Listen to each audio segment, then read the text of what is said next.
Pull down and turn to your right. If you force it, you'll break it. This won't come out, Bob. Push the switch forward. A single light bulb is preventing a modern jetliner from landing. Screwing around with a 20-cent piece of light equipment on this plane. Struggling to fix a minor problem, a much more serious one develops. We're still at 2,000, right? Hey, what's happening here?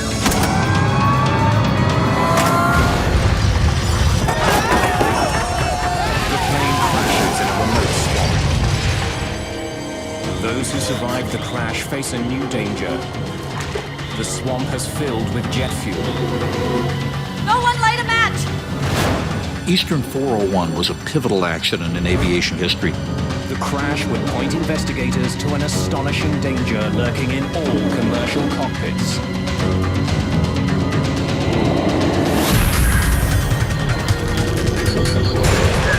Mayday.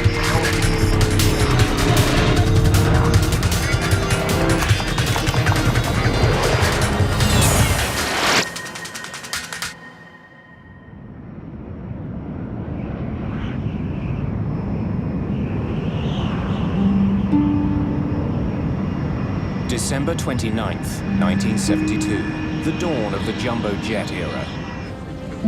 On its way to Florida, this L1011 TriStar is the most advanced passenger jet in the world. The Lucky TriStar was a fascinating bird. It was a beautifully flying airplane. It had a tremendous amount of power and a lot of innovation to it. The cabin of this Eastern Airlines jet is large and quiet. The service is first-rate. Bob Loft is the captain for Eastern Airlines Flight 401. He's been with the airline for more than 30 years. His first officer is Albert Stockstill. His second officer is Donald Repo. The jet has left the bitter cold of New York behind and is now descending towards Miami. Welcome to Miami. The temperature's in the low 70s, and it's a beautiful night out there tonight. Go ahead and throw them out.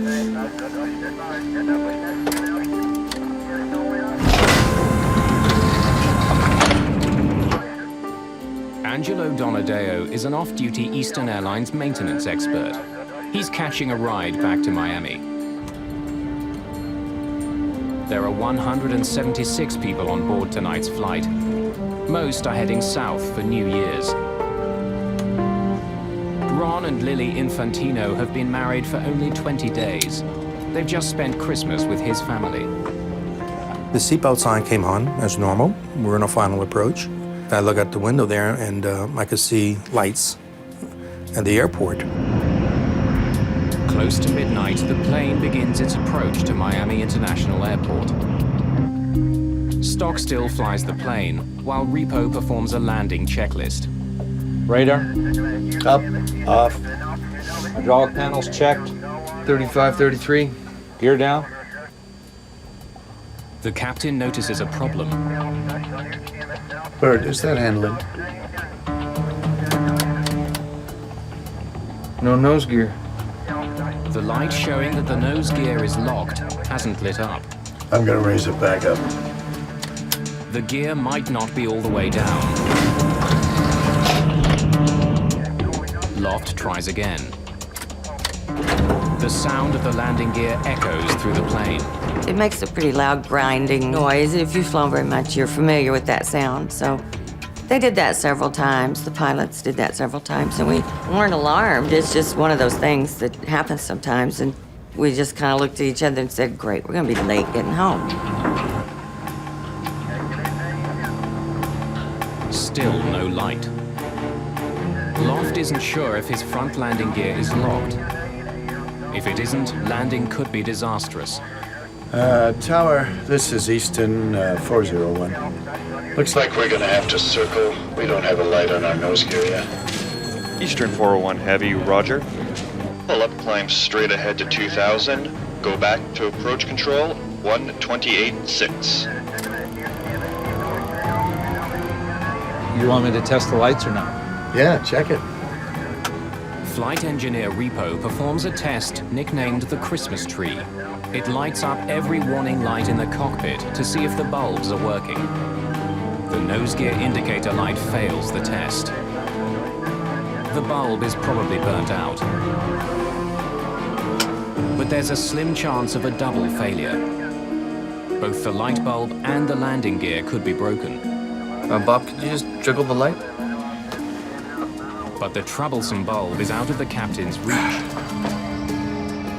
On the ground, air traffic control directs Flight 401 to climb to 2,000 feet and circle away from the airport until the problem is solved. You want me to fly it, Bob? What frequency did he want us on, Bert? 128.6. I'll talk to him. It's right above that red one, isn't Yeah, it? I can't get at it from here. Wow. Yeah, I can't make a pull out either.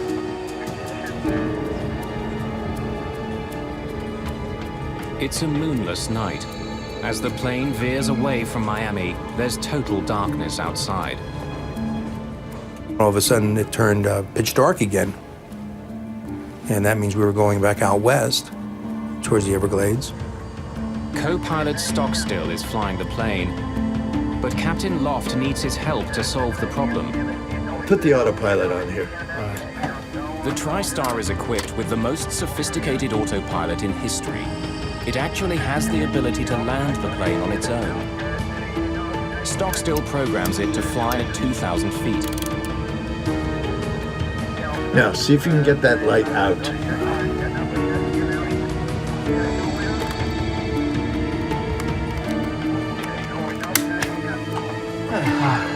The light is finally removed.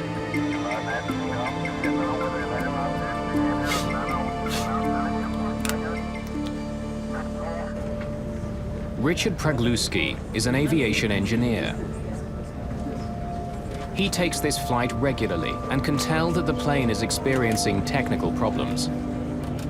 He was heading out towards the Everglades. I knew there was something wrong with the plane because if you have a delay, they'll circle the plane. The irritating problem isn't getting better.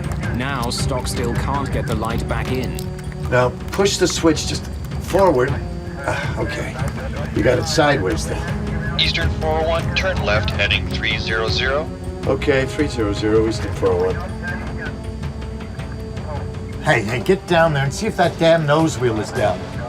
The electronics bay on the plane is underneath the cockpit. The room, nicknamed the Hellhole, is a unique feature on wide-bodied jets. The front landing gear mechanism can be seen from there. You got a handkerchief or something so I can get a little better grip on this? Hold down and turn to your right. Anything I can do it Now with? turn to your left one time. Get down there and see if that damn This thing... won't come out, Bob. If I had a pair of pliers, I could cushion it with that Well, I Kleenex. can give you a pair of pliers, but if you force it, you'll break it. Just believe To me. hell with it, to hell with this! Get down and see if we're lined up with that red line. That's all we care. Screwing around with a 20-cent piece of light equipment on this plane. As the crew struggles to fix the problem. In the cabin, Richard Pragluski sees something peculiar out of his window.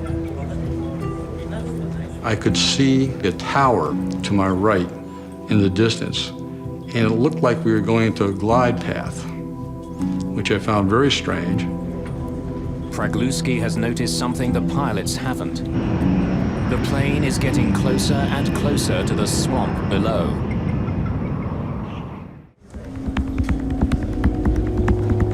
Eastern Airlines Flight 401 is flying over the Florida Everglades.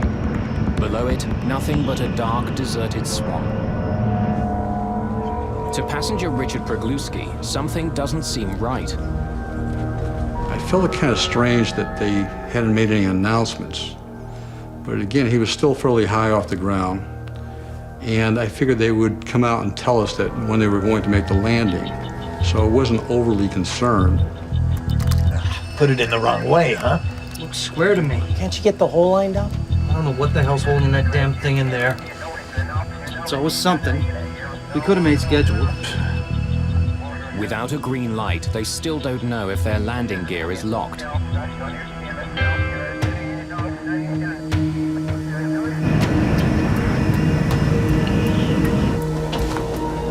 Flight engineer Don Repo is now in the belly of the plane.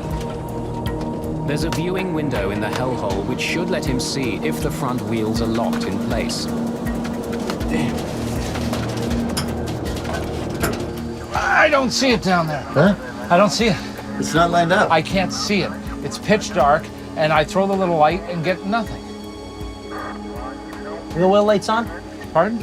Wheel well lights on? Captain Loft has forgotten to turn on lights outside the plane that illuminate the landing gear. Now try it.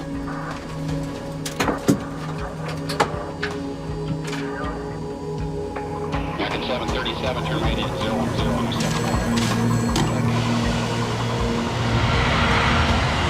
At Miami International, controller Charlie Johnson has just finished dealing with another troubled jet. National 607 has landed without incident. Fire trucks were deployed, but they weren't used. He notices that Eastern Airlines Flight 401 seems to have dropped from 2,000 feet to 900. But he's not overly concerned.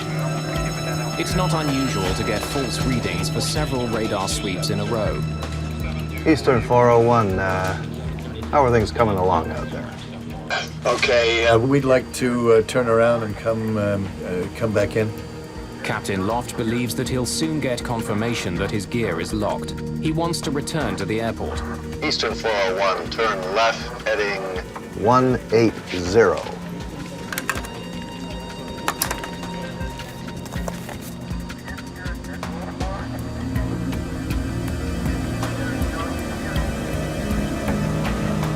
The plane is heading west, away from the airport. It will take several minutes to get lined up for the landing.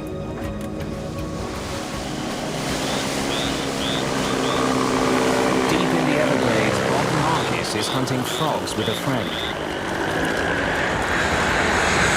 Eastern Airlines Flight 401 roars past. I just saw the lights blinking across the sky, and it was so black. There's no horizon in the west, and you couldn't tell how high the plane was. Suddenly, the pilots make an alarming observation. We did something to the altitude? What? We're still at 2,000, right? Hey, what's happening here?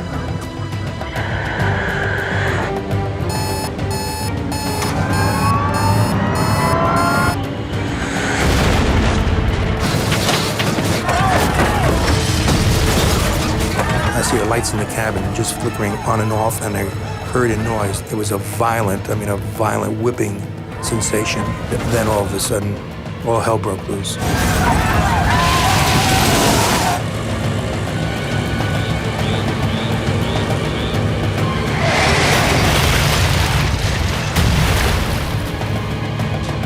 Charlie Johnson notices that Flight 401's altitude now reads as coastal, or sea level.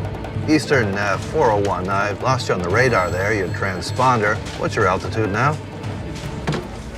There's no response from Eastern 401.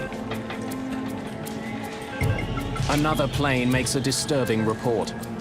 Miami approach, this is National 611. We just saw a big flash. Looked like it came out west. Don't know what it means, but wanted to let you know.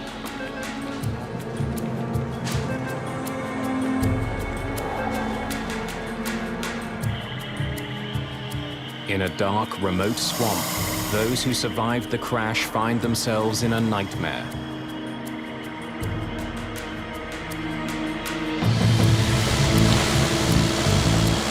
Bob Marcus races towards the site of the crash. Oh, I was going as fast as I could. It took me about 15 minutes, I think, to get to the crash site.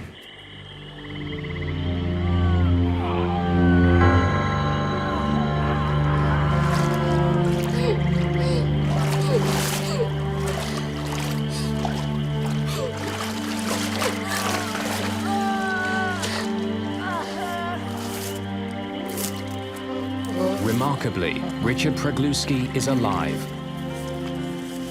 I knew I was badly injured because I could see my clothes hanging from my body. I had almost no clothes on the upper half of the body, and I could see skin coming down my arms. And I also knew that when you're in shock, you feel no pain. So I knew I really was seriously injured. And I started thinking, I said, well, the pain will come later, but how do I keep calm and get out of there, because the longer I'm in that swamp and the condition I'm in, the more danger I'm in. When the plane plane crashed, a huge fireball tore through the cabin. I remember that fire coming to my face. I remember the flash. I remember that I tried breathing and I could not get my breath. Of course, the fire took all the oxygen out of the air. And that's the last thing I remember until I got up in the swamp itself. Ron Infantino was knocked out by the crash. He wakes up in the swamp. So I was thrown quite a bit. And I was away from Verizon and everybody else. Nobody was even near me. Lily. Lily. He's badly wounded. His new wife, Lily, was sitting next to him, but now she's nowhere to be seen.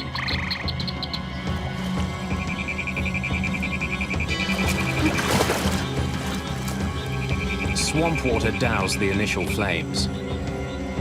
But 20,000 kilograms of jet fuel has now leaked into the swamp. A single spark could start a deadly blaze. No one light a match! We're covered in jet fuel! What a sad thing to come through that crash and then have somebody do something stupid like strike a match and have us all just blow up. That was the real fear.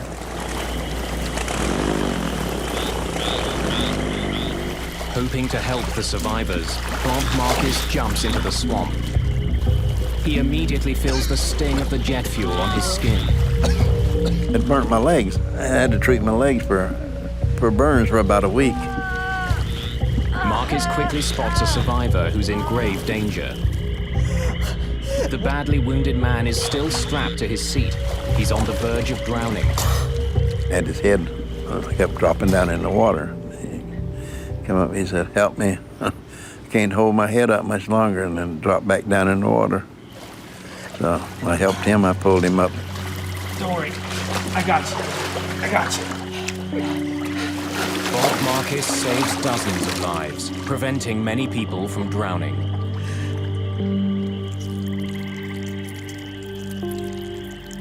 Isolated from the other survivors and unable to move, Ron Infantino now has a new reason to fear for his life. After a while, the alligators and the snakes, you could hear them in the weeds coming by, and you could hear the croaking of the alligators because they started to come back to the natural habitat. And as far as I'm concerned, if a gator came up to me or a snake, I was dead meat because I couldn't defend myself at all. And then I heard Christmas caroling. Silent night, holy night, all is calm. To rally the survivors' spirits, Trudy Smith and others sing Christmas carols. We knew instinctively that we weren't going to get out of there in a hurry because nobody knew where we were. In the middle of the swamp, midnight. So what else are you going to do?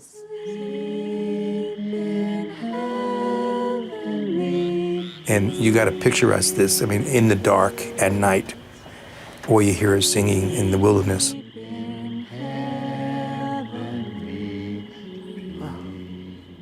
It was like being on the Titanic going down type of thing, you know? It was unbelievable.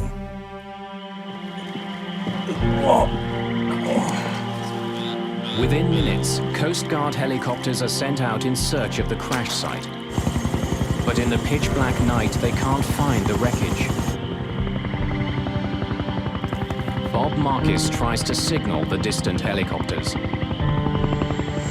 But I could see where they were, and they were going the wrong direction.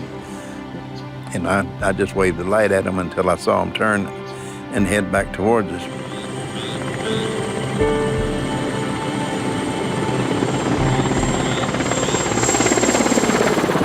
It seemed like we'd been in the swamps for a really long time when we heard a helicopter, and it was such a welcoming sound because that means somebody knows that you're there.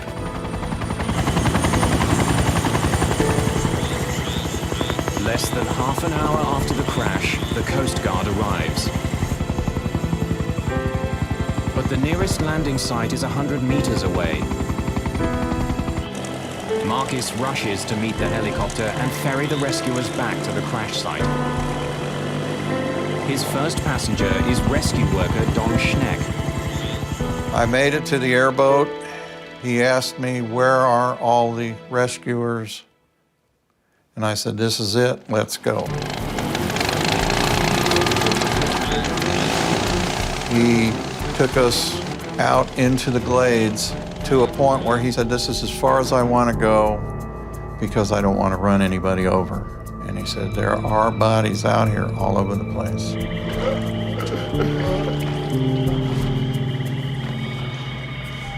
Don Schneck starts searching for survivors. I approached the large object that I had seen at a small distance and realized it was the nose section of the aircraft. He's amazed to discover that Captain Bob Loft has survived the crash.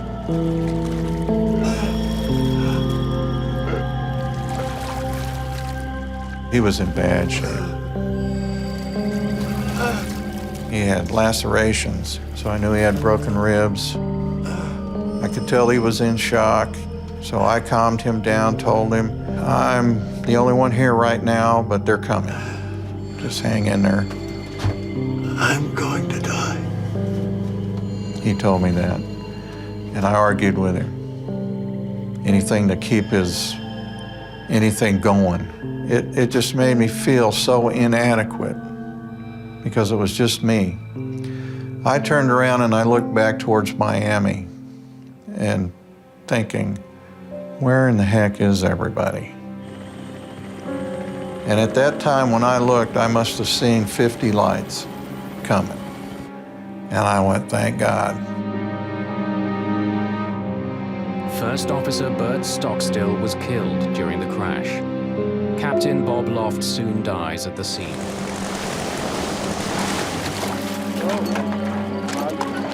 Angelo Donadeo and Don Repo have survived and are taken to hospital. In all, 77 people survived the crash. 99 people are killed. By dawn, all the wounded have been transported to Miami hospitals. Ron Infantino is one of the many who are struggling to survive. Priest comes over and does the last rites. So right then I knew I was in bad shape. And it's a scary thought. And of course at that time I'm still asking for Lily, you know, had they seen her? It was such a madhouse there that night, you could imagine. Lily. Where's Lily?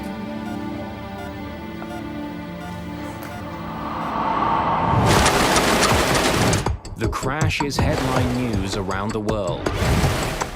It's the first ever jumbo jet to crash, and it produces the largest number of deaths in US civil aviation history.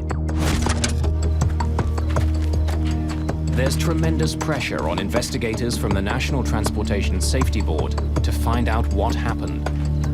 It was an enormous puzzle because this was the newest, the most sophisticated, the best of the airliners. It apparently was in perfect working condition. So the NTSB perceived that this was going to be a very long investigation that involved multi-level potential problems. The crash site itself is an important clue for investigators arriving at the scene. The trail of debris is enormously long. That suggests that the plane hit the swamp almost in the same nose-up position as it would while landing at an airport. Its descent was clearly slow and gradual.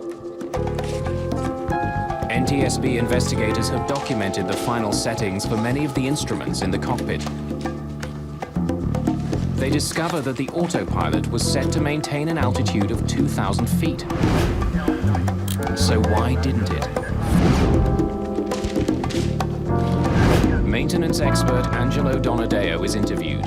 All he can tell investigators is the crew was trying to fix a light bulb before the crash.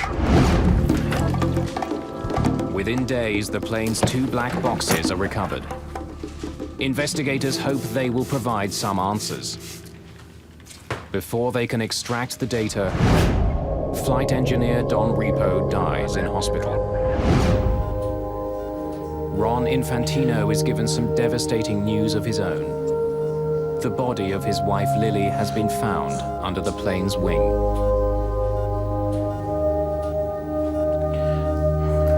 She was just a wonderful person. I was 27 years old, and she was the same age, and it was actually my first love. Infantino is haunted by the memory of switching seats with Lily just before the crash. They had swapped seats quite casually earlier during the flight when she had gotten up to go to the restroom. She was thrown into the swamp and drowned, and he lived. The swamp proves both a blessing and a curse for survivors. That's what saved most of the lives, actually. Because the plane broke up, it absorbed all the energy. And the mud absorbed it, and the plane just dispersed. The swamp water is so thick with mud, it also clogs survivors' wounds, preventing many from bleeding to death.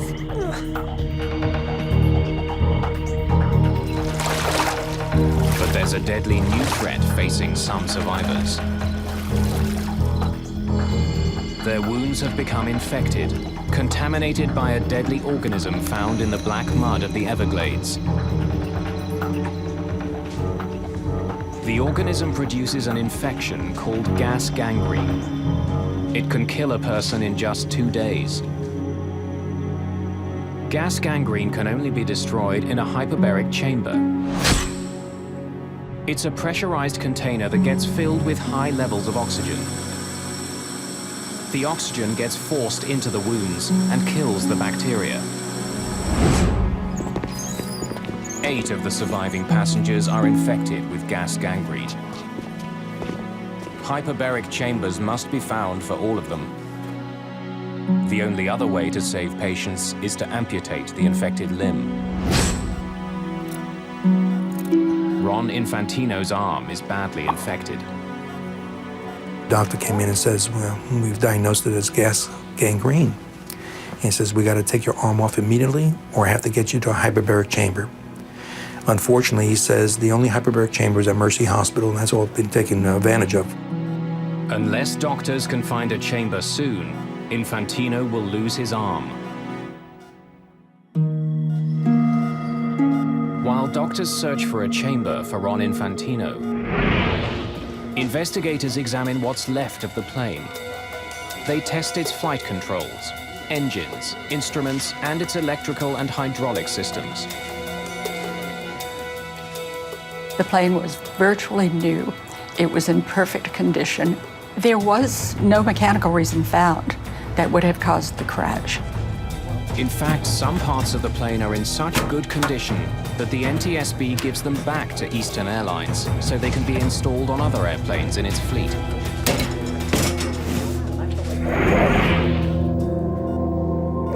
An unused hyperbaric chamber is finally found for Ron Infantino at a Navy base in Panama City. He spends 40 hours in the chamber. The pressurized oxygen kills the bacteria and saves his life. Gentlemen, we have 3 causes of the crash to explore. A state-of-the-art jetliner plunged 2,000 feet without the crew noticing. Investigators know the plane was mechanically sound. They now focus on other possible reasons for the unobserved descent. At the top of the list is subtle incapacitation of the pilot.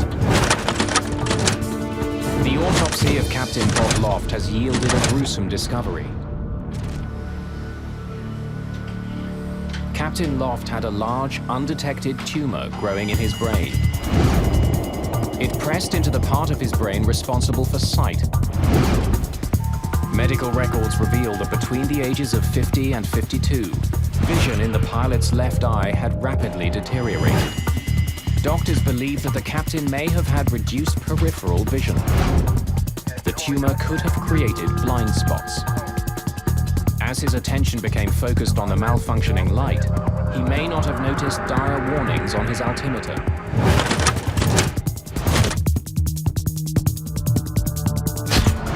investigators consider a stunning possibility. An undetected medical ailment may have contributed to the world's first jumbo jet disaster. We're still at 2,000, right? Hey, what's happening here? Investigators learn what they can about Captain Bob Loft. They interview people who knew him and pore over his medical records. The investigators heard that Captain Loft, so far as his family and friends knew, had perfect vision. He was an expert marksman. He shot doves, particularly, which are a very small target. Loft's records show that he'd recently passed a medical in which he was issued corrective glasses for flying. But the evidence doesn't support the notion that his vision was dangerously impaired.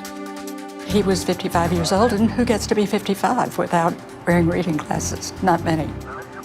Dr. Joe Davis, who did the autopsy, told me that even though the tumor was pressing on areas of his brain that control vision, there was no reason to think that it had yet begun to affect those. He felt it had nothing to do with the accident. Investigators still don't know why Flight 401 started descending in the first place. Put the autopilot on here. Could the autopilot, which was supposed to keep the plane at 2,000 feet, have malfunctioned? The plane's computers survived the crash. They're removed and examined. 11 days after the crash, the autopilot computers are installed on another TriStar. It flies the same route as Flight 401. The autopilot holds that plane at 2,000 feet. So why hadn't it on the night of the accident? Investigators will need to explore other leads to find out. There's another question that dogs this investigation. Why didn't the Miami Tower alert the crew that their plane was dropping? The world's first three-dimensional radar had recently been installed there. It meant that controller Charlie Johnson knew the location, altitude, and speed of Flight 401.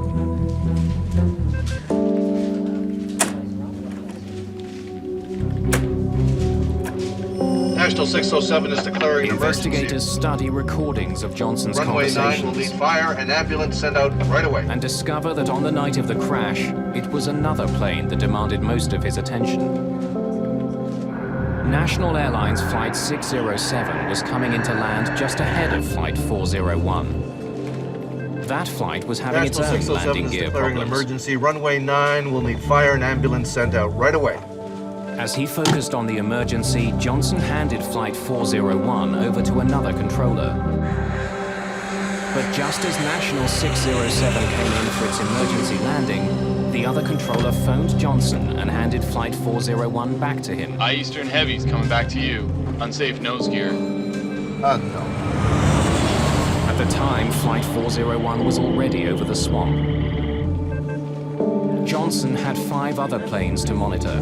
He was also dealing with the aftermath of his emergency landing. National 607 has landed without incident. Trucks were deployed, That's when he but noticed they that weren't Flight used. 401's altitude had dropped to 900 feet. The way the radars work, still to a certain extent this happens, but back then it was even worse. Coast mode was a very well-known phenomenon. I mean, you might lose the target for 2 or 3 minutes in terms of the altitude reporting part of it, and it goes and gives you some weird altitude, and then boom, it's right back where it should be. But the controller didn't stop there, and this was really to his credit. Johnson decided to make contact with Flight 401. Eastern 401, how are things coming along? Okay, we'd like to turn around and come back in.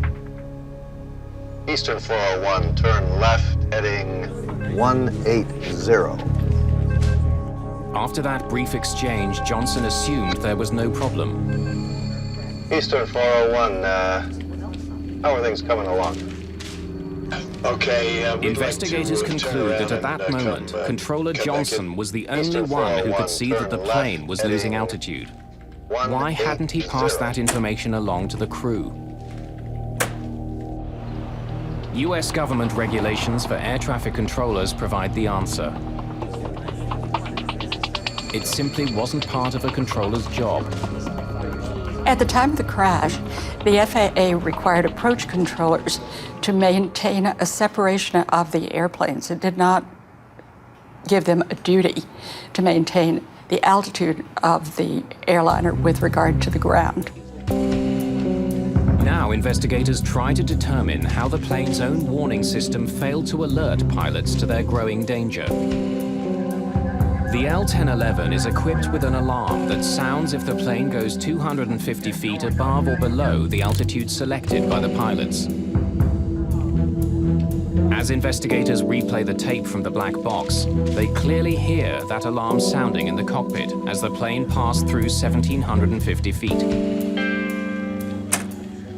Did you hear that? How did they miss it? Investigators closely examine the cockpit transcript to try to understand how the alarm was missed. Put it in the wrong way, huh? Swear to me. Investigators notice that just before the alarm sounded in the cockpit, warning the crew that the plane is too low, both pilots were completely absorbed with the landing gear light. The conversation also tells investigators that the flight engineer was below in the hellhole. The warning chime came out of a speaker at his workstation. Investigators begin to realize that the two pilots were unable to hear a perfectly audible alarm because they were focused so entirely on solving another problem. That chime, which is clearly heard on the cockpit voice recorder, was not registering in the minds of all the men on that flight deck. Not because they weren't trying to pay attention, but because they were tunneled in on this one problem. That's what we do as humans. Investigators now focus on crew distraction as a likely cause of this accident. Several instruments would have displayed the decreasing altitude. The major question was, why were the pilots so preoccupied that they were not looking at the instrument panel? They had to look at the human beings. They had to look at the interaction. They had to look at why no one was paying attention to the airplane as it began to creep out of 2,000 feet. That was scary territory in 1972. Investigators interview a number of pilots and make a startling discovery. Pilots admitted that they placed a lot of trust in the modern new autopilots flying their planes. They may have become overly dependent on the technology. Put the autopilot on here. Right. Investigators suspect that the Eastern crew was so confident in their autopilot that they didn't monitor their instruments as closely as they should have. Now, see if you can get that light out. Once the autopilot was on, none of the pilots paid attention to actually flying the plane. Still got to find out why that plane went down. Investigators still haven't determined the most crucial piece of information. If the autopilot was working, why did the plane dive into the swamp? We did something to the altitude? What?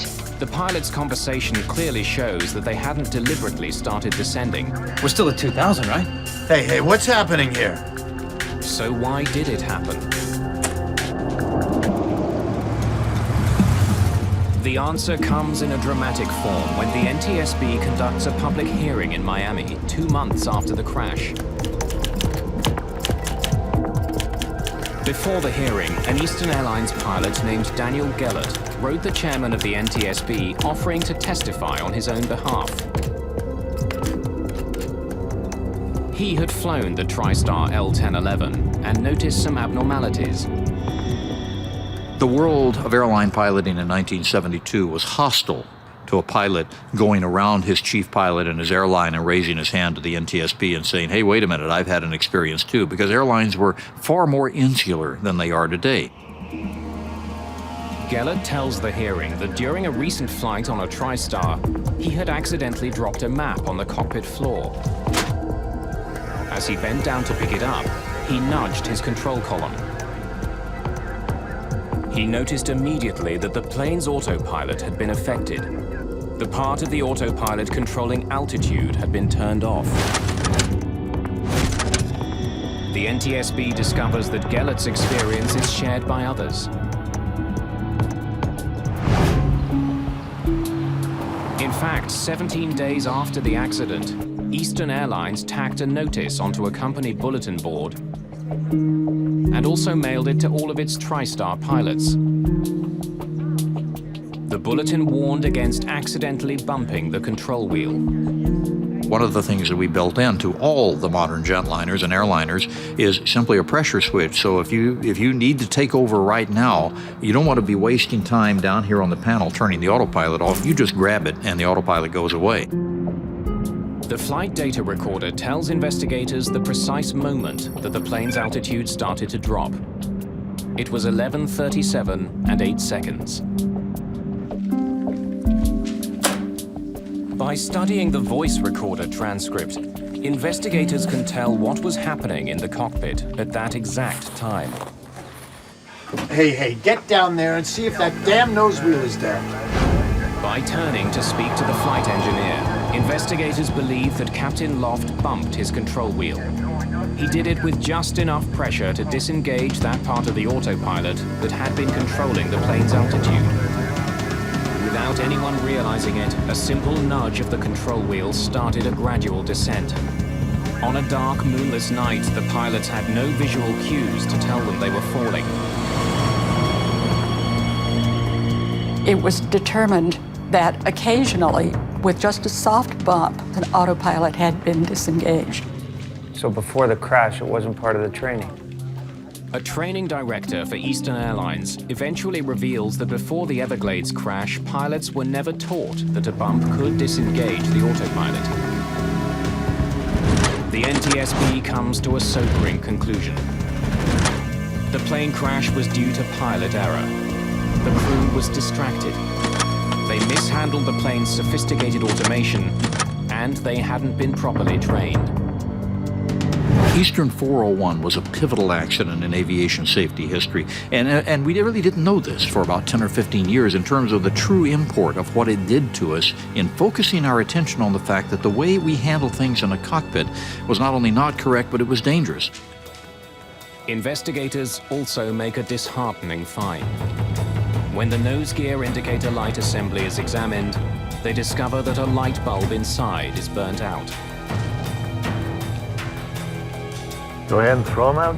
Flight 401's landing gear was locked. The plane could have landed. The only piece of the plane that failed was a $12 light bulb. The full legacy of Flight 401 will take years to unfold. It will ultimately alter how pilots are trained and how accidents are investigated. But first, the tale of Eastern Airlines Flight 401 will take a very bizarre twist.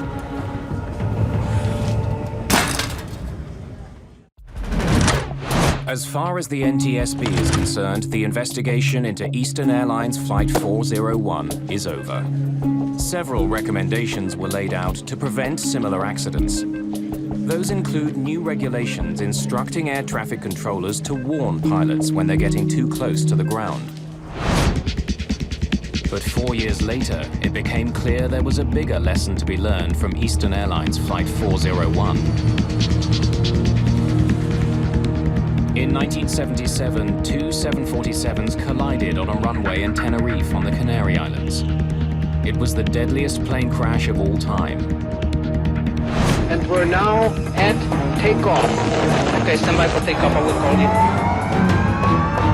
1736, report when runway clear. That accident was caused by a string of miscommunications in the cockpit. Is it not your off now?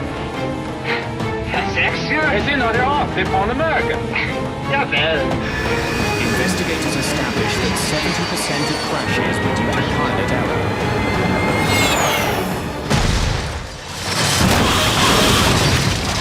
Both of these accidents, Tenerife and 401, what you see is crews dedicated to doing a good job, but not realizing that they're human, not realizing how many things can go wrong if you don't appreciate how human beings fail. By the late 1970s, NASA began to explore a new behavioral science designed to reduce pilot error. And pilots be on the lookout for any different from behavior when we acquire. It's called Crew Resource Management, or CRM.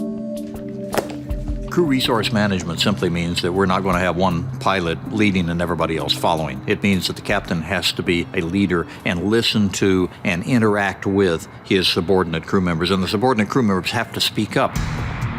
Decades later, Flight 401 is taught in aviation courses around the world as a textbook example of poor CRM. The problem was that we did not teach Bob Loft or Stockstill or any of these folks at the time that when something goes wrong, the commander's first responsibility is to maintain aircraft control and either do it himself or assign somebody. We're up to 2,000. You want me to fly it, bro?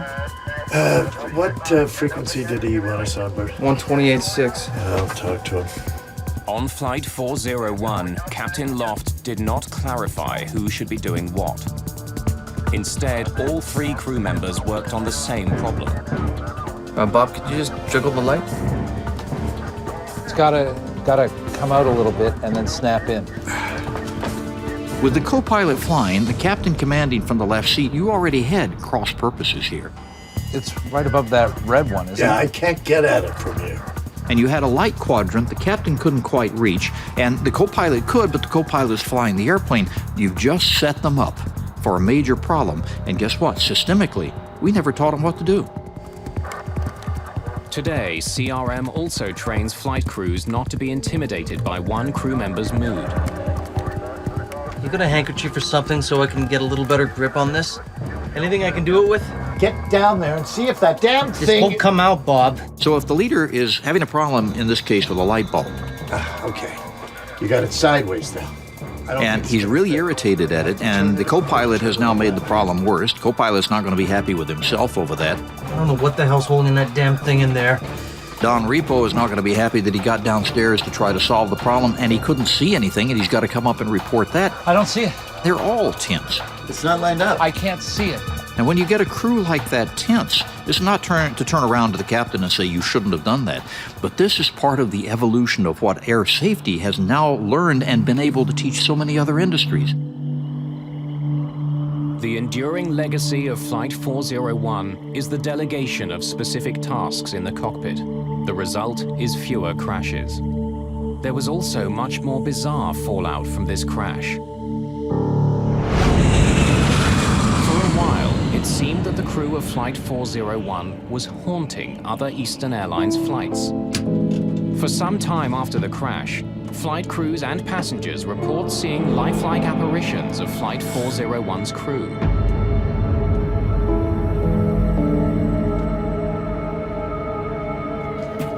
Many of the ghost sightings were on aircraft fitted with recovered parts from Flight 401. The ghost stories spread quickly.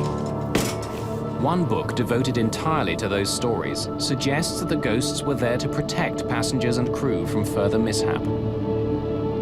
The official reaction at Eastern Airlines to these ghost stories was one of absolute eye-rolling denial in public, and in private, a certain bit of panic. There are so many ghost sightings that eventually Eastern Airlines removes Flight 401's cannibalized plane parts from all other aircraft. None of those who survived the crash will ever forget the horror they witnessed in the Everglades that night.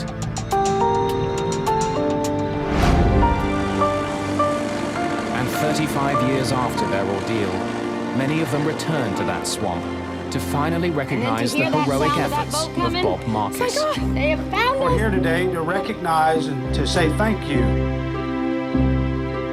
Many of the ones who lived because Robert Marcus was there with his airboat. He saw them drowning and decided that the thing that he could do would be to save the ones he could save.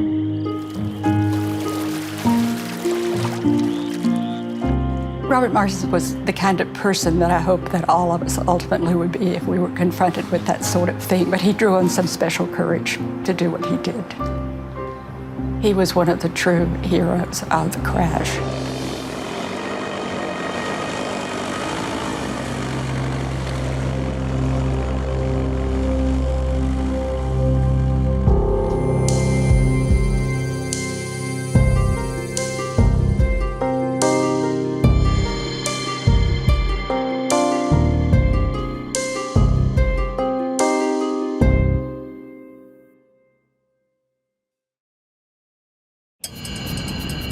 A crowded 747 has disappeared over the Atlantic.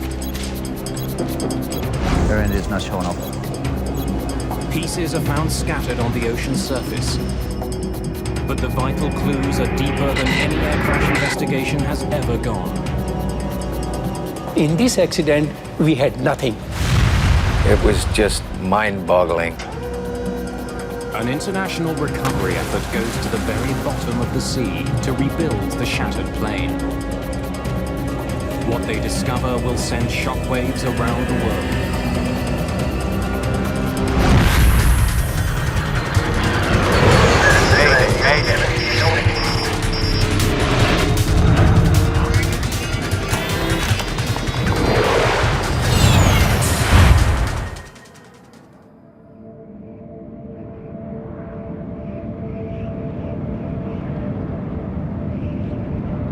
Early morning, June the 23rd, 1985. A 747 flies across the Atlantic Ocean, 9.5 kilometers above the water. The jumbo jet is nicknamed Kanishka, after an Indian emperor. And Air India promises passengers it will be a palace in the sky. Indian hospitality is something that the culture prides itself on, and you do experience that when you fly Air India. The colors are rich and warm inside. It's your gateway to India. On its way from Canada, the plane is heading to London, England, before continuing on to New Delhi. It's been in the air for 4.5 hours.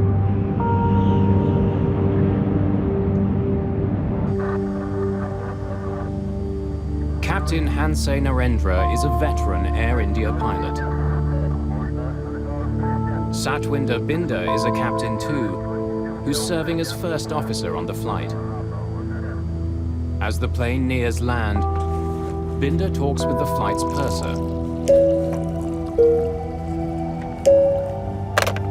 Yes, sir? Insha'Allah. Do me a small favor. At the back of the plane, seat 54, a boy is sitting there. He just wanted to have a look in the cockpit. Can I send him now? After about 15 to 20 minutes.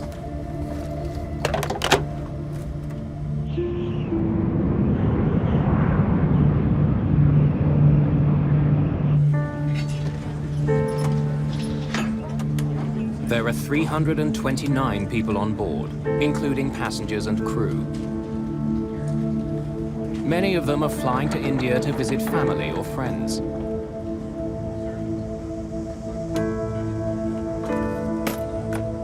Vishnu Pada is traveling to India with his 2 daughters. Their mother, Lata, is already waiting for them there. We had decided that it would be the ideal year to take an extended vacation in India as a family.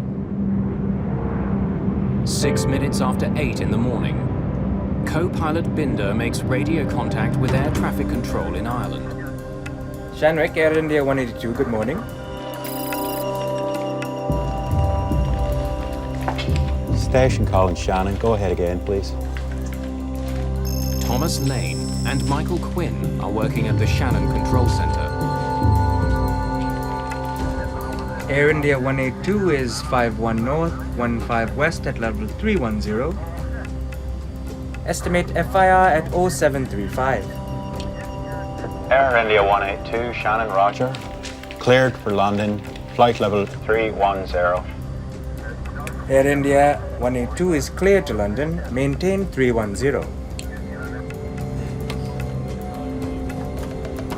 You want to come up front now? Yeah. Okay. Let's go.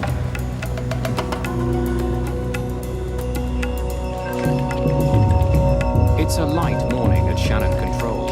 They're dealing with just 3 planes. But something peculiar has happened. The signals are all jumbled up.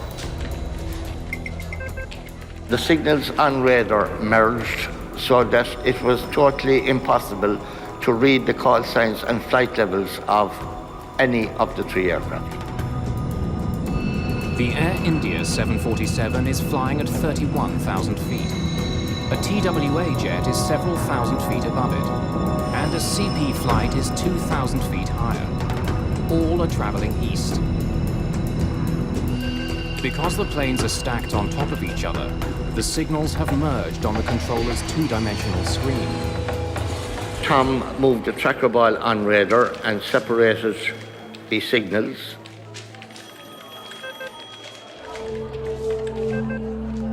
Two of the planes reappear on the radar, but the Air India flight has vanished. Air India's not showing up. Hold on a minute.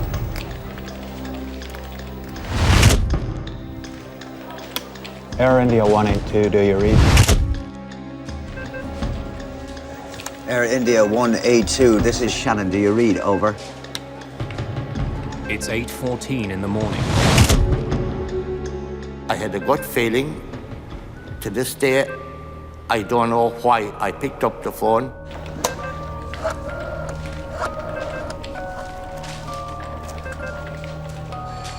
Yes, it's Michael Quinn at Shannon. We have a plane off radar. Normally, a distress call to search and rescue isn't made until a plane has been out of contact for more than 20 minutes. The Air India flight has been missing less than 60 seconds.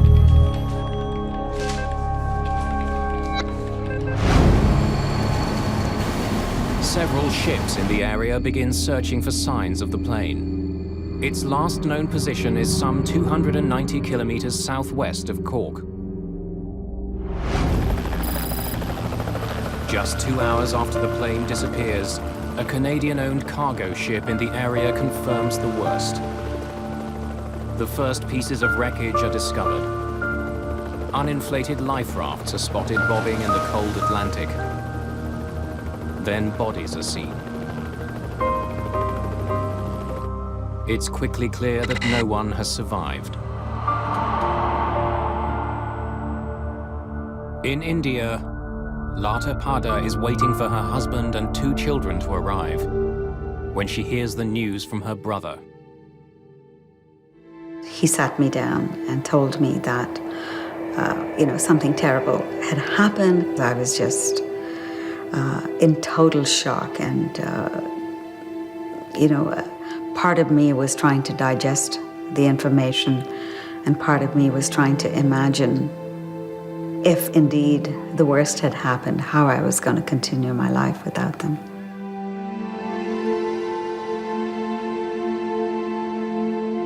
Dozens of bodies arrive in Cork. Many more will follow.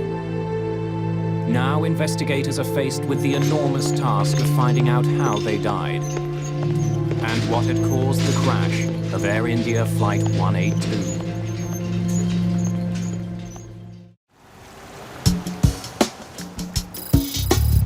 "130,000 people live in the city of Cork. Tucked into the southern coast of Ireland, it's long been a vital seaport.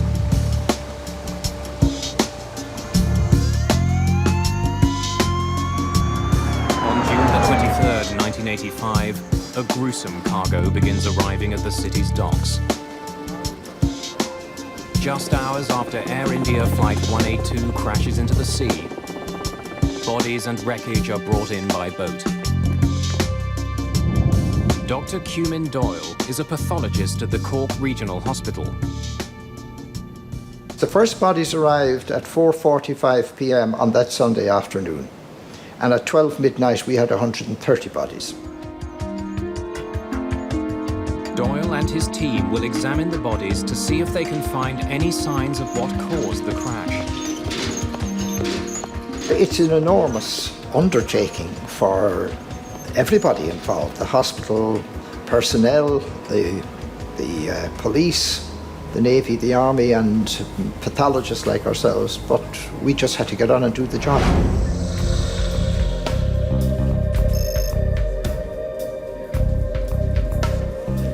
There are so many autopsies to perform that Doyle moves the work into the building's gym. We had 3 police people working on each body: photographer, a ballistics expert, and a forensic odontologist. That is a person who examines the teeth, the face, for identification purposes. In just 4 days, autopsies are performed on 132 victims. All parts of the body were examined externally in detail, and every detail was noted down. We were looking, of course, for the causes of the fatalities. Doyle makes a telling discovery. Almost all the victims died in the air. Only 2 of the bodies showed signs of drowning, which indicated that the others were not breathing when they hit the water. There's something else that's common to many of the victims. A large number have had their clothes torn off. Now that was important, because if they had no clothes or little clothes, it indicated that they had fallen from 31,000 feet or so where this accident occurred. Some of the bodies also have signs of so-called flail injuries. These are breaks specific to bones in the hips, shoulders, and other joints. H.S. Kohler is the lead investigator into the Air India disaster. The flail injuries tell him the passengers weren't in the plane when it hit the ocean. They are caused by tumbling, violent motion of the body in air. And that is the pattern of the injuries when a passenger is thrown out of the aircraft at a high altitude. The autopsies show that somehow the plane had been ripped apart high above the water. Passengers were thrown into the sky long before the plane crashed. Based on the injuries, we could only say that the plane had broken up at 31,000 feet. We couldn't say what the cause of the breakup was. The biggest challenge in this accident was that we had no physical evidence available to us in this accident in terms of wreckage, in terms of passengers, crew, or in terms of eyewitnesses. In this accident, we had nothing. The most important job of the investigators is to try to find the plane's black boxes. The 2 devices record cockpit conversation and other technical information about the flight of the plane.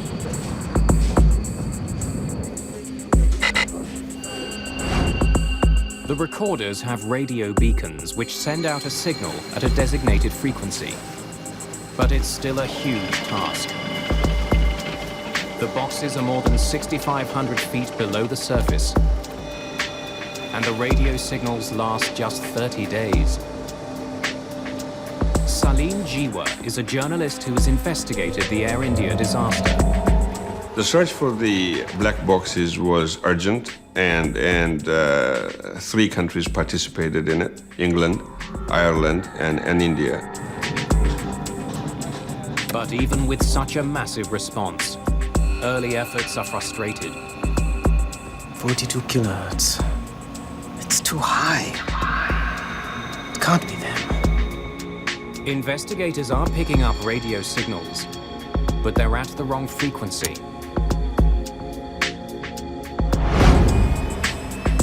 As the search continues, H.S. Kohler and his team study the maintenance history of the plane. They want to know if an undetected flaw had caused the jet to come apart in flight.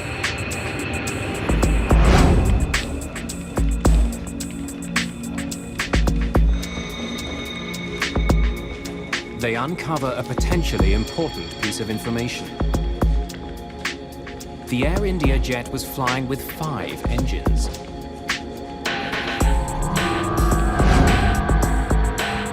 A 747 normally has 4 engines, but it can carry more.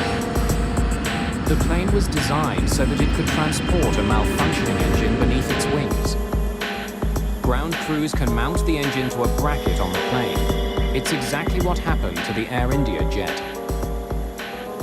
There was an extra engine that a previous flight had left behind that was mounted on the wing of the aircraft. The extra engine creates substantial drag on the left side of the plane. If the pilots don't properly compensate, the plane will start turning in that direction. And this hypothesis continued that there is a possibility that this fifth engine might have caused the breakup of the wing. In fact, investigators discover that before the plane took off for London, the flight engineer noticed problems with the way the engine was attached. There was a small problem in the fifth engine. I've asked them to fix it up. All right. Investigators also learned that some internal parts of the extra engine were taken out and stored in Flight 182's cargo bay. They are so enormous that pieces of the cargo door were removed to make the job easier. Some of the other parts of the engine went into the rear of the aircraft. Aircraft such as the 747 can handle this quite easily, it's routinely done. But if the cargo door wasn't reassembled properly, it could have led to an explosive decompression. In 1974, a cargo door blew off a Turkish Airlines flight shortly after it took off from Paris. The sudden decompression crippled the plane.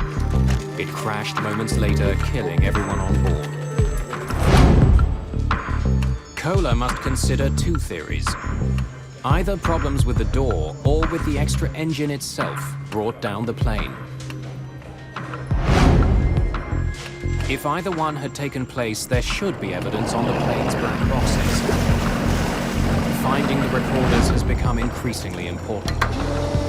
Almost 2 weeks after the search begins, investigators get news that helps them pinpoint the location of the black boxes. The signal will be higher. So this 42 kilohertz could be it. Tell the boats to look again. The piece of the black box which broadcasts the locator signal is made of ceramic. If it's damaged, the frequency of the signal can change. It means the strange frequency ships detected earlier could be the right one. Both the cockpit voice recorder and the flight data recorder are finally located. But they're so deep, it's difficult to bring them up. The aircraft was at 6,000 feet below the sea, and it was the depth that was sort of defeating. A deep-sea submersible is brought in. But even with this specialized vehicle and with the location of the black boxes known, it takes 4 attempts to bring the recorders to the surface. Estimate FIR at 0735. Air India 182, Shannon, Roger. Cleared for London. Lead investigator Kohler now has what he hopes are 2 vital pieces of the puzzle. If there's any problem in the aircraft, the crew will be talking about the problem. They will not be silent about the problem. But when he listens to the cockpit voice recorder, Kohler hears nothing unusual. After the last contact with air traffic control in Shannon, the voice recorder picks up the crew talking about customs seals. To seal the bar before the It's arrival. paperwork that has to be completed before landing. Not been used. And they want about 30 customs seals. Customs? Yeah, customs seals to seal the bar before its arrival. The conversation ends in mid-sentence. That was it, and then everything was, of course, silent. The cockpit voice recorder indicated that there was no abnormality in the cockpit, no emergency. Every conversation was normal. The plane's flight data recorder tells a similar story. Kohler pours through details about Air India's speed, altitude, and dozens of other pieces of information. The extra engine did cause the plane to bank slightly, and the jet's rudder was turned 11 degrees to the right. But this was exactly what the crew needed to do to offset the drag created by the fifth engine. We found that all parameters of the aircraft altitude, aircraft heading, aircraft bank attitude, roll attitude, autopilot engaged, everything was working normally till the last point. After analyzing both black boxes, Kohler can't find any evidence that the plane was in trouble before it suddenly disappeared from radar. But the very lack of evidence does suggest something. Both recorders get their power from the plane's engines. Both stopped at exactly 14 minutes and 1 second after 8 in the morning. Since the recorders stopped working at the same time, the problem on the plane had to be catastrophic enough to sever the jet's electronic system before the crew could react. Yeah, custom seals to seal the bar before its arrival.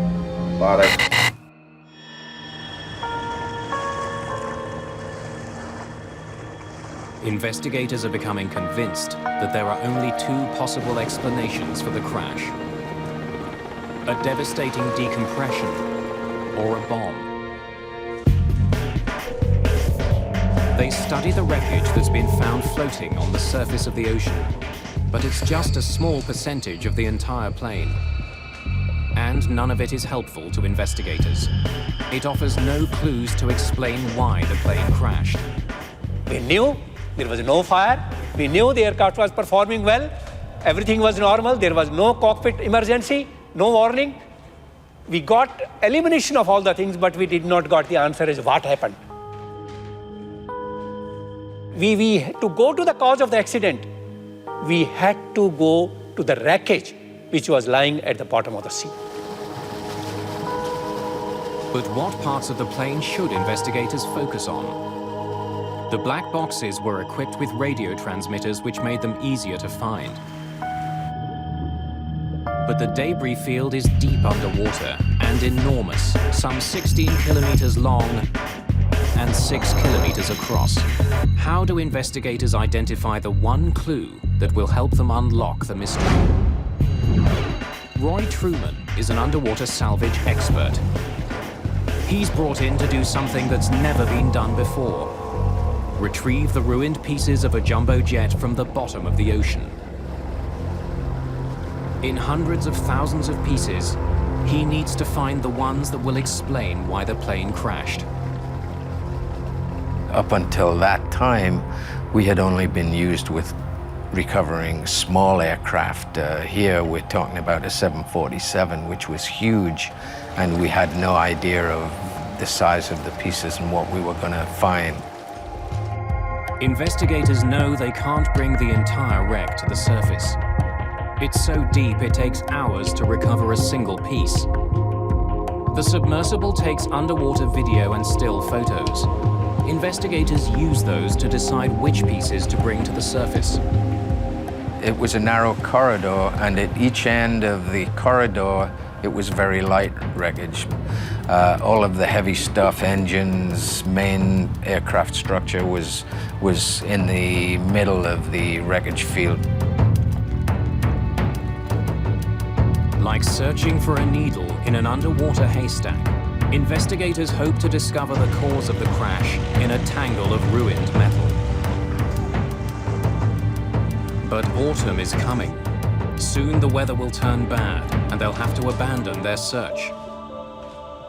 The key to unlocking the disaster still lies somewhere at the bottom of the ocean.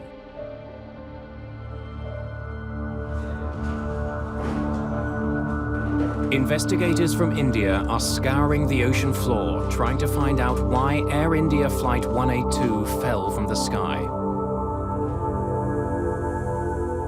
As the work continues in Ireland, there's growing suspicion in Canada that the Air India crash was no accident. As police and investigators sift through the list of passengers on the plane, they find something peculiar. Many of the passengers who were on Air India Flight 182 began their day in Vancouver. They were using another plane to connect to Flight 182. One of the passengers who bought a ticket for that plane never got on. Well, the passenger, we have never identified him per se, but the ticket identified him as M. Singh. It simply had an initial, but no full name. We believe that name to be was fictitious, and that the person never intended to travel.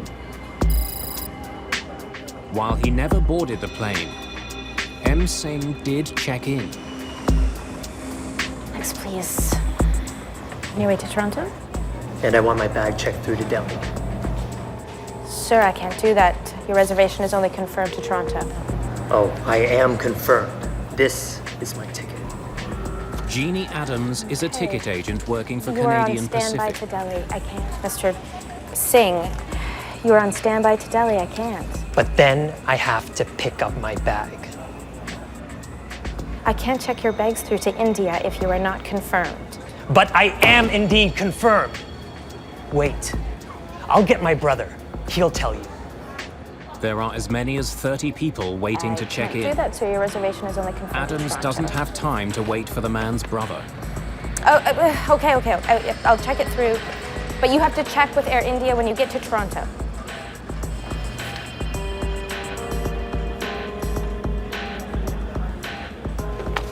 Your seat is 10B.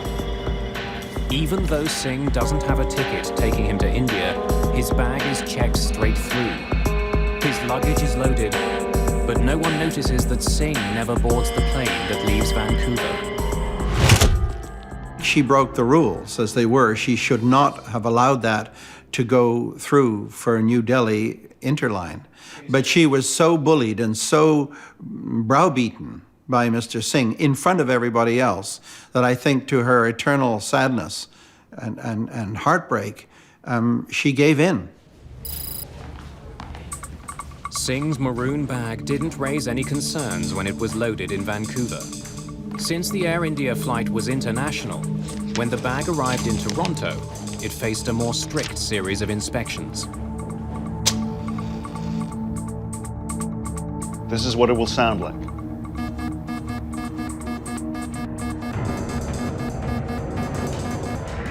John D'Souza is a security officer for Air India. The day of the flight, he demonstrated a portable explosives detector for baggage handlers in Toronto. Chemicals in a match triggered the device, as would chemicals used in some explosives.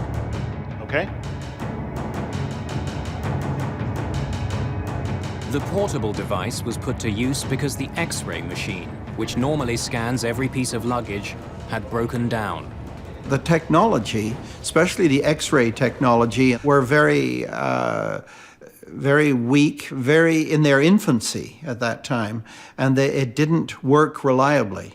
And in the case of the Air India episode, the technology went quite badly wrong, which was one of the tragedies of this situation. As security workers used the portable explosives wand on the bags, everything seemed normal, until they got to the maroon bag.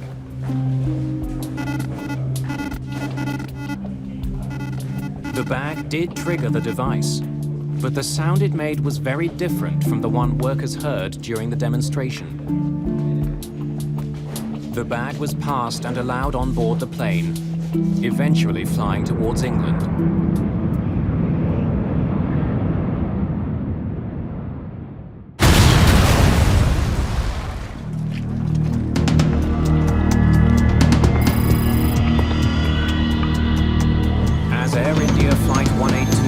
Over the Atlantic Ocean, carrying M. Singh's bag.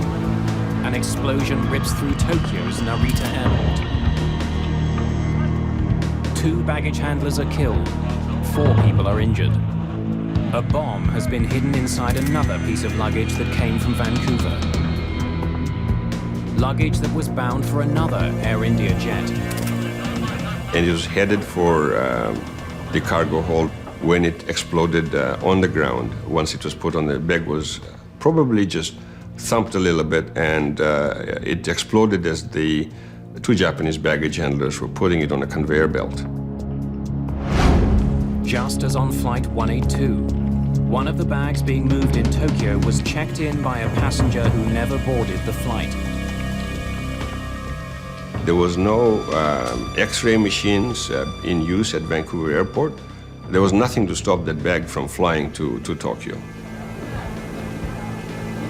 There's a disturbing connection between the Tokyo bombing and the Air India flight. The tickets for the men who checked both bags were bought on the same day by the same customer. The single crash of Air India Flight 182 has suddenly become part of a much larger story.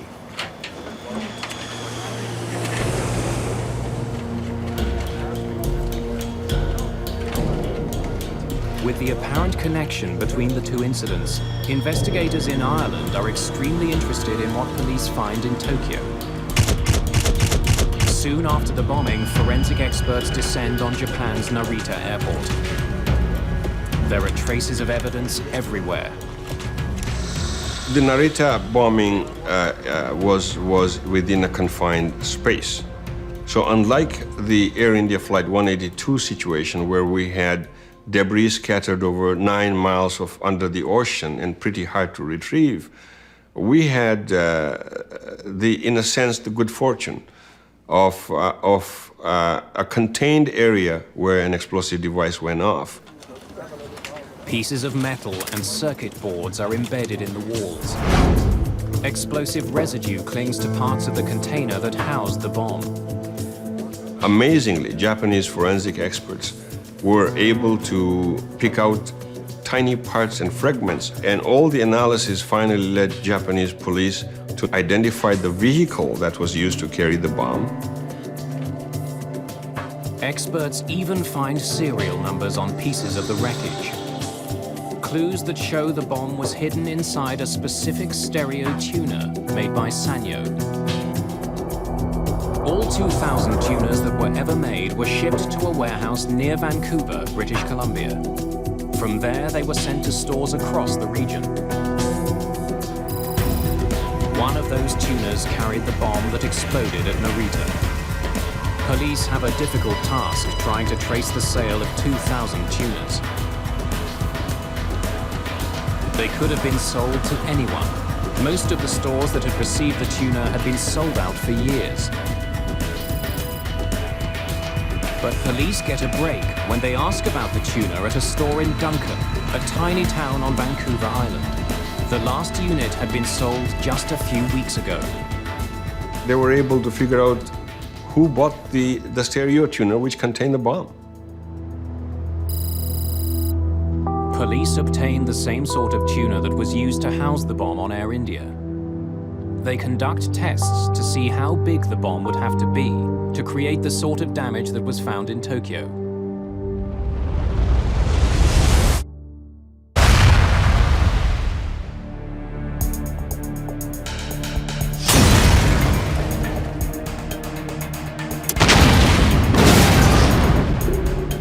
There was a progressive experimentation using dynamite to find out the extent of damage particular strands of dynamite would cause.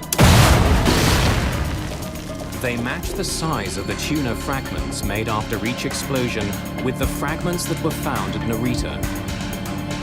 They discover that just a few sticks of dynamite were likely used in the Tokyo bomb. But could just 4 sticks of dynamite really bring down a jet? Once they discover just how powerful the Narita bomb was, police place it into a fully loaded luggage container.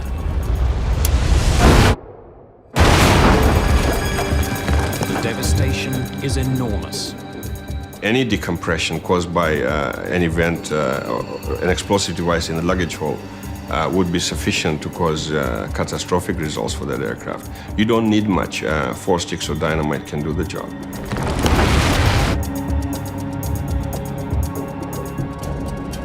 The cramped quarters of a cargo hold amplify the power of a bomb.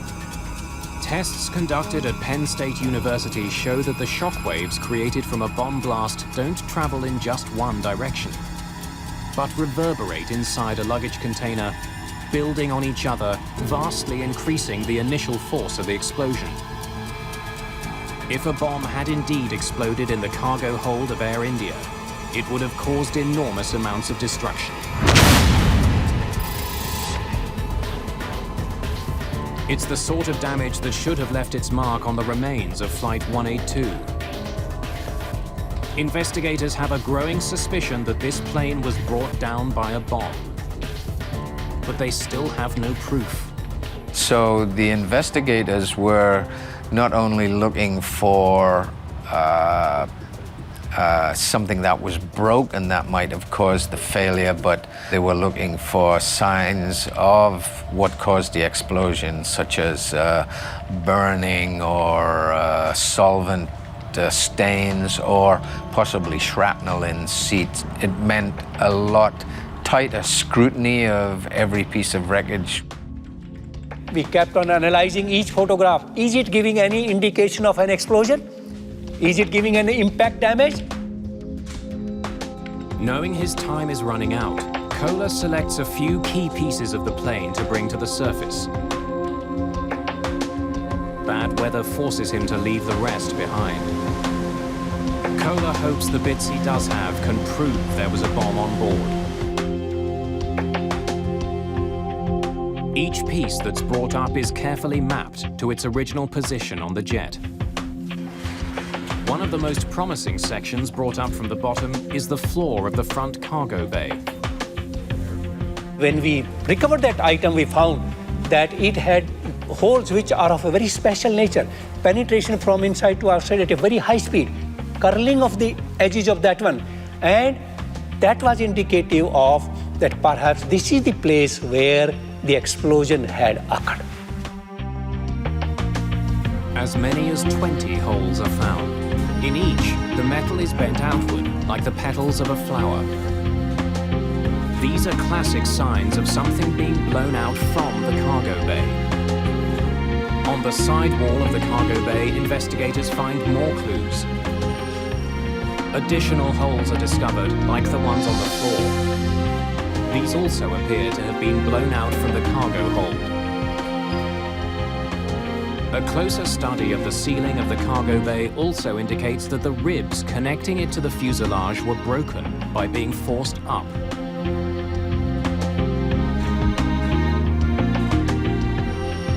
Investigators are convinced that the wreckage shows that a bomb had exploded in the forward cargo hold. If the bomb had gone off in the front of the plane, it would explain why the flight data recorder and cockpit voice recorder cut off so quickly. Like other 747s, the electronics bay on the Air India flight is located below the cockpit. Many of the important electrical systems on the plane run through here. The forward luggage compartment is right beside it. And so when the bomb went off, the explosion would have taken out the computers completely, and there would have been absolutely dead silence, and that's precisely what happened. Investigators are convinced that Air India Flight 182 has been destroyed by a bomb. This was no accident. The crash of the passenger jet was a crime. Nobody thought that such an evil plot of blowing two aircraft simultaneously would occur from Vancouver.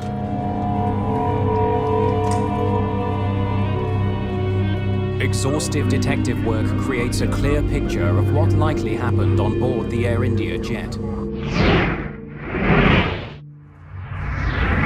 In Toronto, M. Singh's bag is taken off the Vancouver flight and moved onto the Air India jet.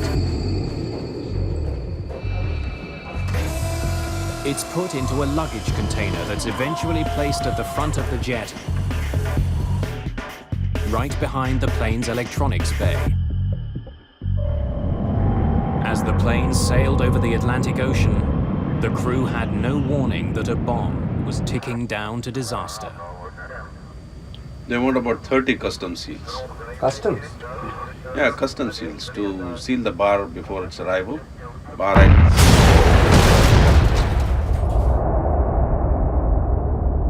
When the force of the blast hit the floor of the jet, it pushed it violently upwards.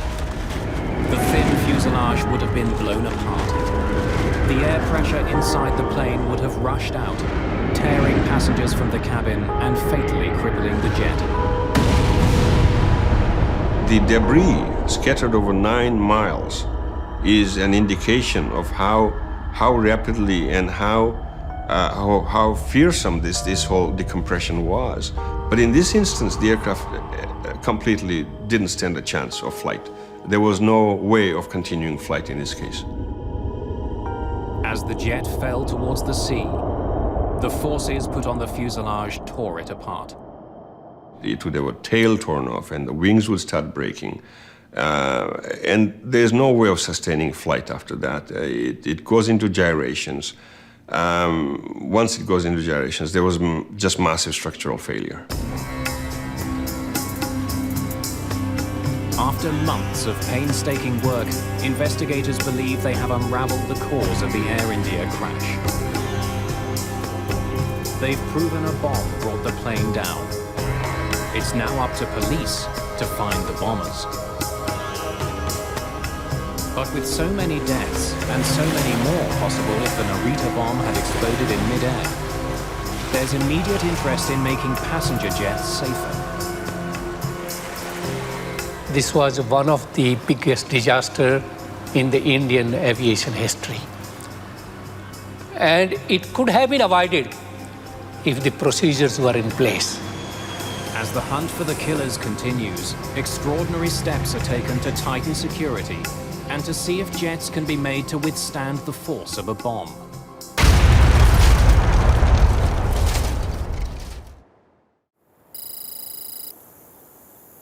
It's May 1997. More than 10 years after a terrorist bomb destroyed Air India Flight 182. An out-of-service 747 is about to take part in a remarkable test. 2 bombs are placed in the front cargo bay. 2 more are put in the back. Well, the Burning-Thorpe test was actually intended to prove 5 years worth of research, that we can protect an airplane using hardened luggage containers or hardened liners in the cargo hold. The plane is also pressurized to simulate the conditions a jet would encounter at cruising altitude. Pressurization is the key to that kind of experiment. The added energy that you have from the pressurization inside the airplane adds to the damage. You can think of it as a balloon. If you take a pin and you put it in a balloon that's uninflated, you get just a simple hole the size of the pin. However, if you blow that balloon up and you hit it with a pin, it pops catastrophically. When the bombs are detonated, the result is devastating. The force of the blast plus the pressure inside the jet just tore the plane apart. And that's the closest we can come to seeing what would have happened to a jet in flight. The destructive power of bombs on jets is well known.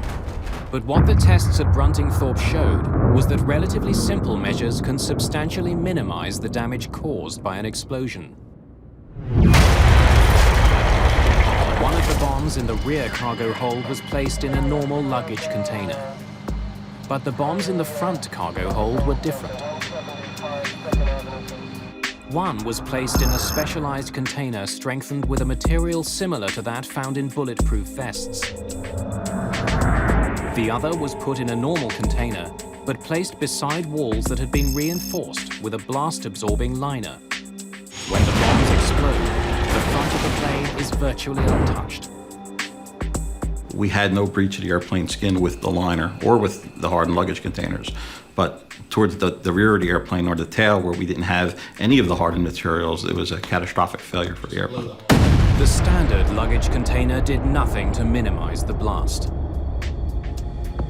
Both the protective lining in the front cargo bay and the hardened luggage container were able to absorb the force of the explosion. It's only speculation, but would steps like these have saved Air India? Very likely. Would they make the industry safer today? Absolutely. Despite the dramatic results of the tests in Britain, hardened luggage containers are not used by world's airlines. While effective at stopping bombs, they're extremely expensive. The hardened containers are not in use now because it's just not economically feasible. The containers cost the tens of thousands of dollars just to purchase, and they're very fragile. They're composite materials, so if you run into the side of them with a forklift, they're pretty much useless from that point forward. There have been significant improvements made to the way that passenger luggage is screened at most international airports. More sophisticated color X-ray systems using multiple scanning beams are now used. But I am indeed confirmed. Wait, I'll get my brother. He'll tell you. Oh, okay. I'll check it through. But you have to check with Air India when you get to Toronto. And there are stricter regulations about luggage getting sent forward on connecting flights. In the case of Air India, the most important thing of all was passenger baggage reconciliation.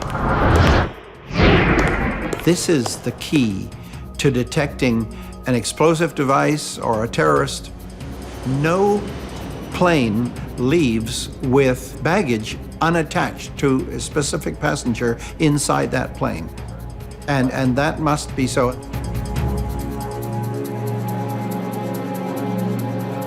Your seat is 10B.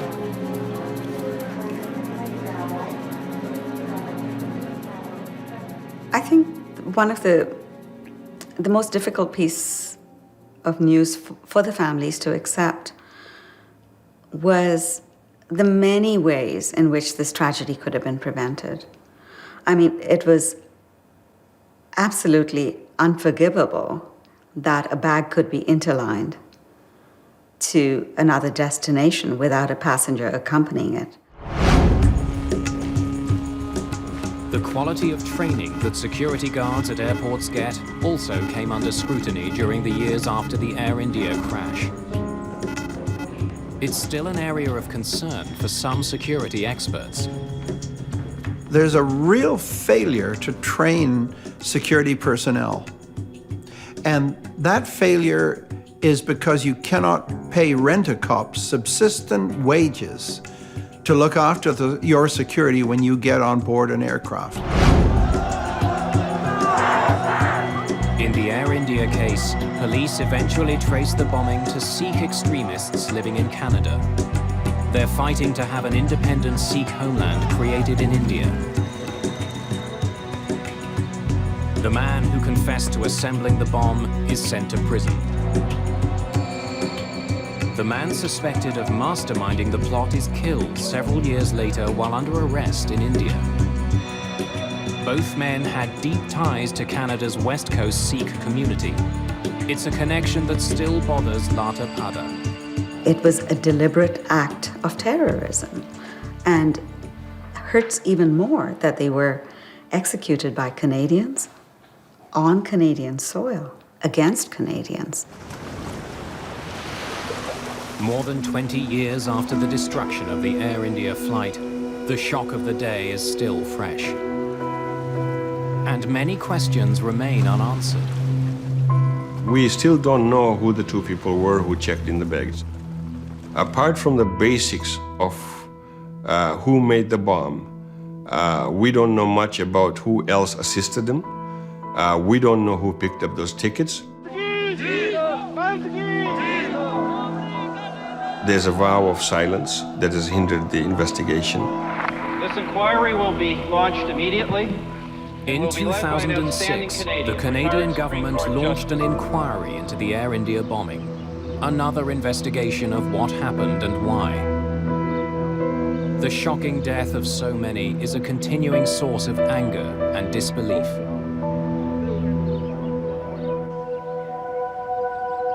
No matter what the inquiry finds, the sobering facts are the same.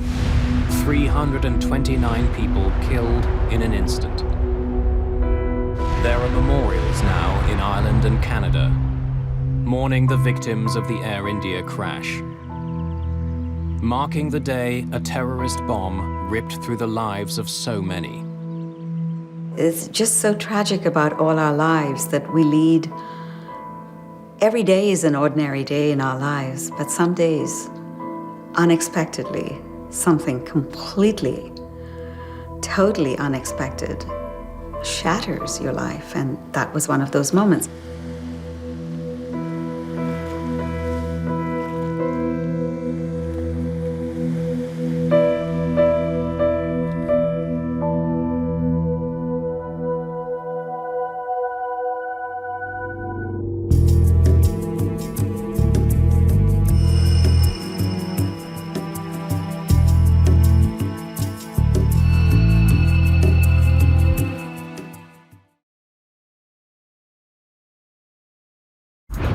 Morning rush hour, Charlotte, North Carolina.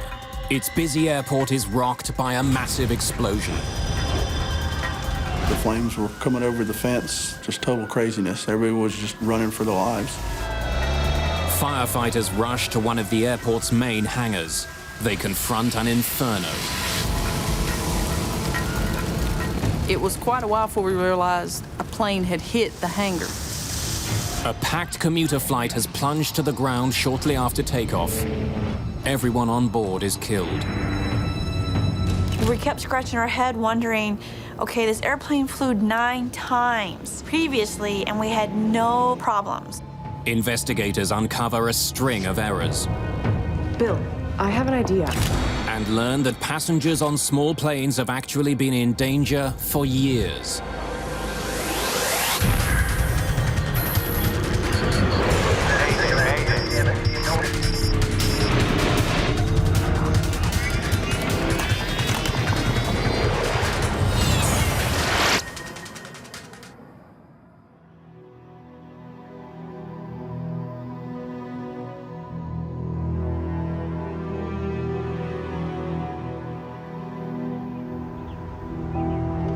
It's morning on January the 8th, 2003, in Charlotte, North Carolina.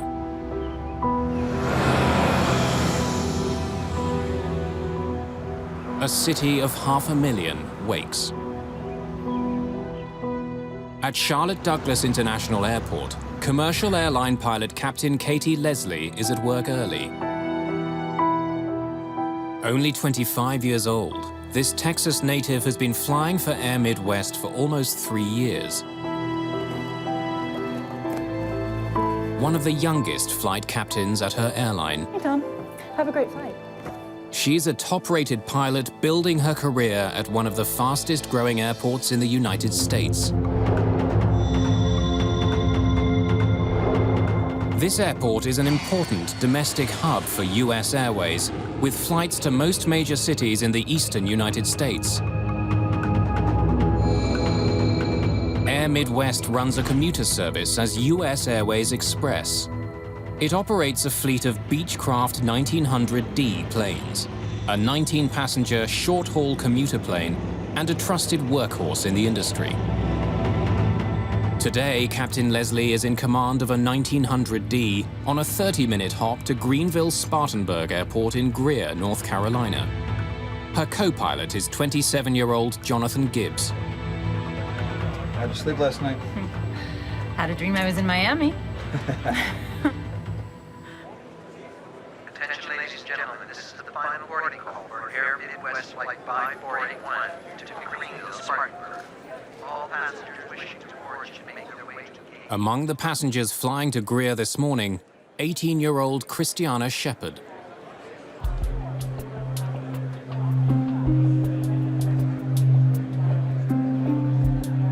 Christiana's parents, Doug and Teresa, are Baptist missionaries working in the Portuguese Azores. Christiana left the 7th of January from the Azores, spent the night in the airport in Boston, and then flew the next morning on the early flight from Boston to Charlotte to Greenville.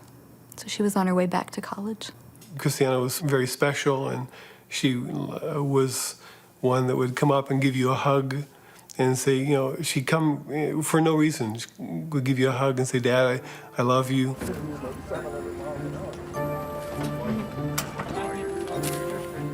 At 8 in the morning, Christiana boards her flight.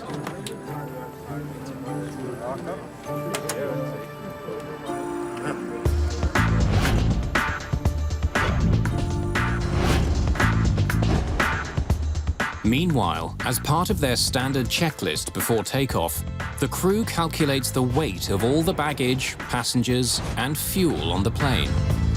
That's to make sure the plane isn't overweight, and the weight is spread evenly. It's a calculation that's made on all commercial aircraft. So we got a full house back there? You can count 19 people in the back. Don't know the bags yet. Okay. But baggage handlers raise concerns that the luggage they're loading may be too heavy. Damn. Captain, how many we gotta take off? We're figuring it out.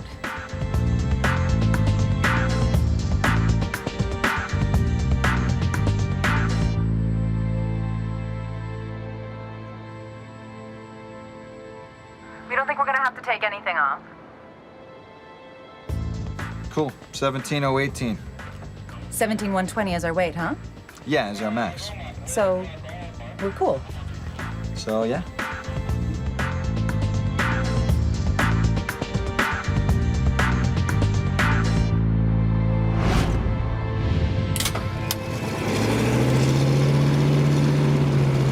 Good morning. Welcome aboard U.S. Airways Express service to Greenville, Spartanburg. It's a very short flight, maybe 30 minutes gate to gate, so sit back, relax, and we'll have you there in a few minutes.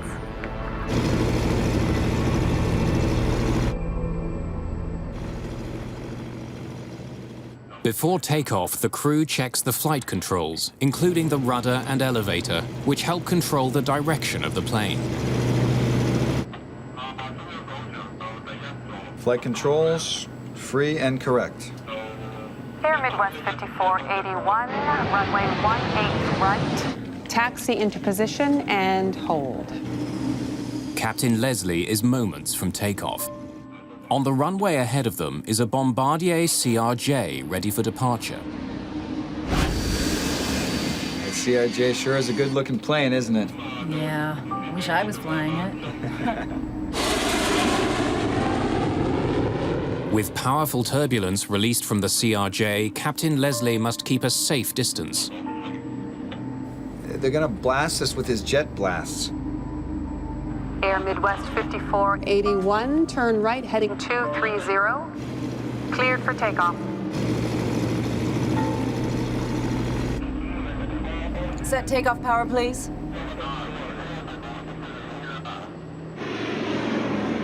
Power is set. 80 knots, cross-checked. At 80 knots, pilots check that key instruments are working. With no signs of trouble, Leslie and Gibbs proceed with their takeoff. To air traffic control, Flight 5481's takeoff roll is perfectly normal. Gear up.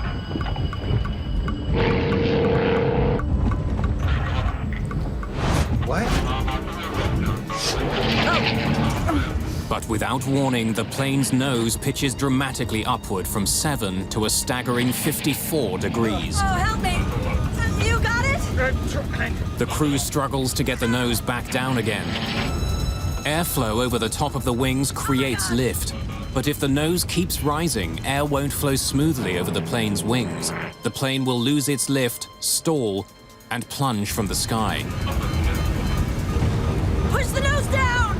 Oh my God! You have an emergency on Air Midwest 5481? Alert 3 standby, runway 18 right. The controller handling Flight 5481 calls for emergency equipment. Oh my God.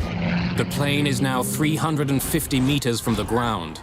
It stalls, rolls to the left, and begins falling from the sky. Captain Leslie pulls on her control column with all her might. If she can't get the plane to climb, she's going to hit the ground.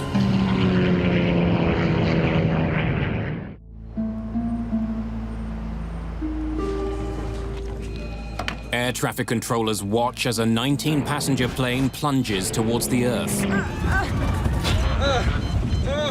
Captain Katie Leslie struggles desperately to get her plane to climb, but it won't respond.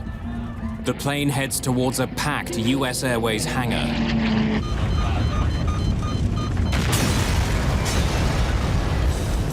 The flight was loaded with almost 1,000 kilograms of highly flammable jet fuel just before takeoff.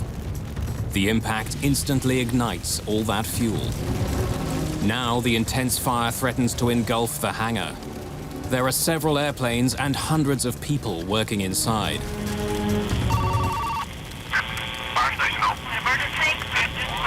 The plane has crashed. Yes, at the U.S. Air Maintenance ramp, running toward the building, there's a fire. Code 10, aircraft crash. The south end of runway 36 left. I repeat, a confirmed aircraft crash on fire. 38-year-old Fire Chief Keith Rogers is driving to work when he gets a Code 10 call. Code 10 means that there's a confirmed plane crash. Usually, this type of call is a once-in-a-career type of incident. Cindy Overcash is a firefighter with the Charlotte Fire Department. You couldn't actually see the hangar from here, but you just saw a huge black plume of smoke. And we knew, something really bad is here.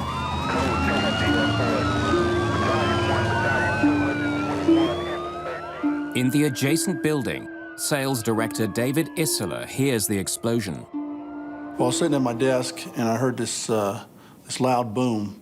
And one of the guys came in from next door and said that he just saw an airplane crash. And so I hopped in my truck and drove down to the site. From 60 meters away, Isola records the opening moments of the tragedy.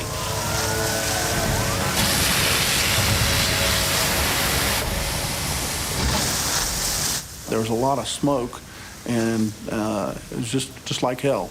It looked just like hell.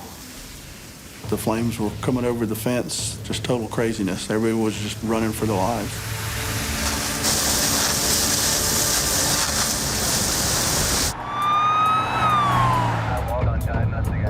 When Chief Keith Rogers arrives at the scene, he finds himself swimming upstream against a mob in panic.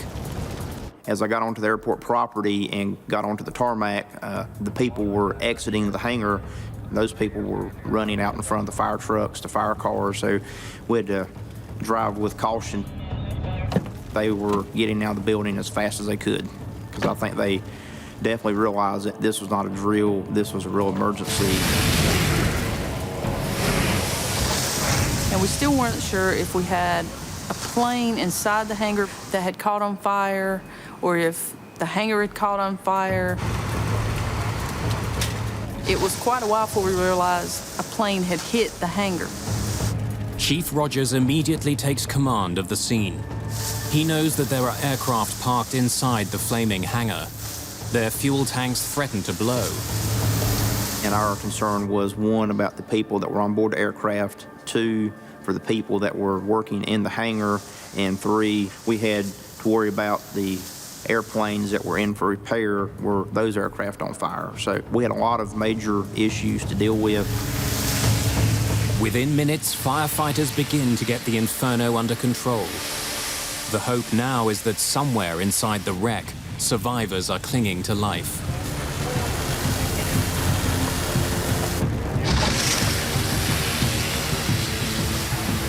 The main thing probably was on anybody's mind once we realized what we had was survivors.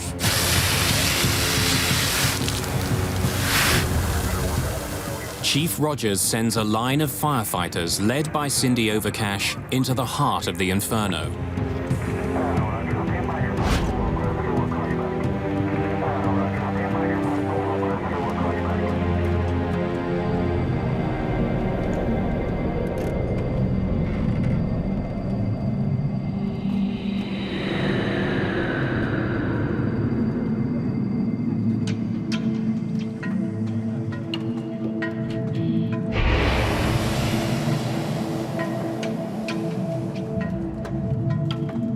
Cindy Overcash and two of her team make their way into the wreckage, carefully putting out spot fires along the way. As we walk up on to see the fire and we see what we think are crash test dummies, we thought a plane had blown up inside and blew their training dummies out.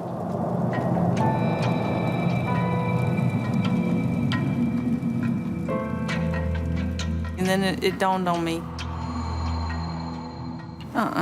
That's not a training dummy.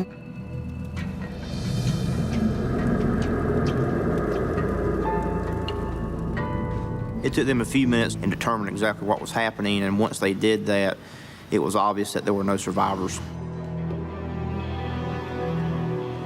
It's a total loss. All 19 passengers, as well as Captain Leslie and First Officer Gibbs, are dead. At about 8:53 this morning, we had an aircraft accident. It had 19 passengers and 2 crew. There are no survivors. And we hope that we never have to respond to a situation with such a large loss of life, but that is our job.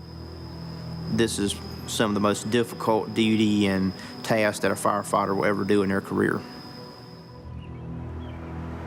For medics and rescue workers, the ordeal is over.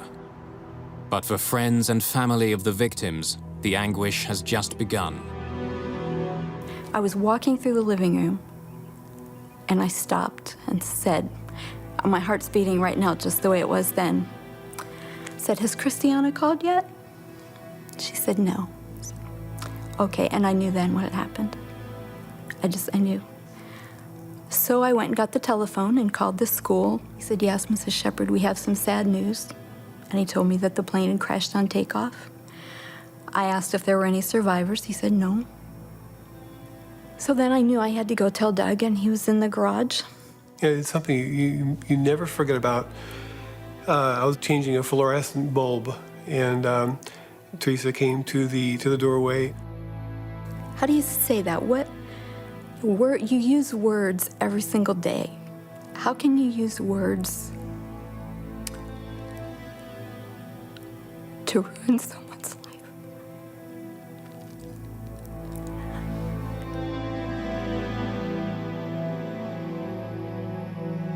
But I told him, I said, "Doug, Christiana's plane crashed."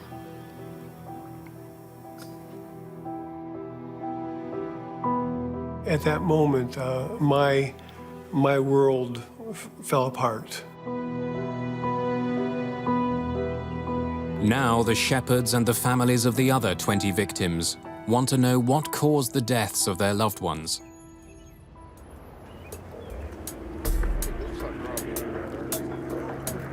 It's been almost 5 hours since Flight 5481 crashed into a hangar in Charlotte, North Carolina. With no survivors to rescue, neither bodies nor airplane parts are moved from where they fell until the arrival of investigators from the National Transportation Safety Board.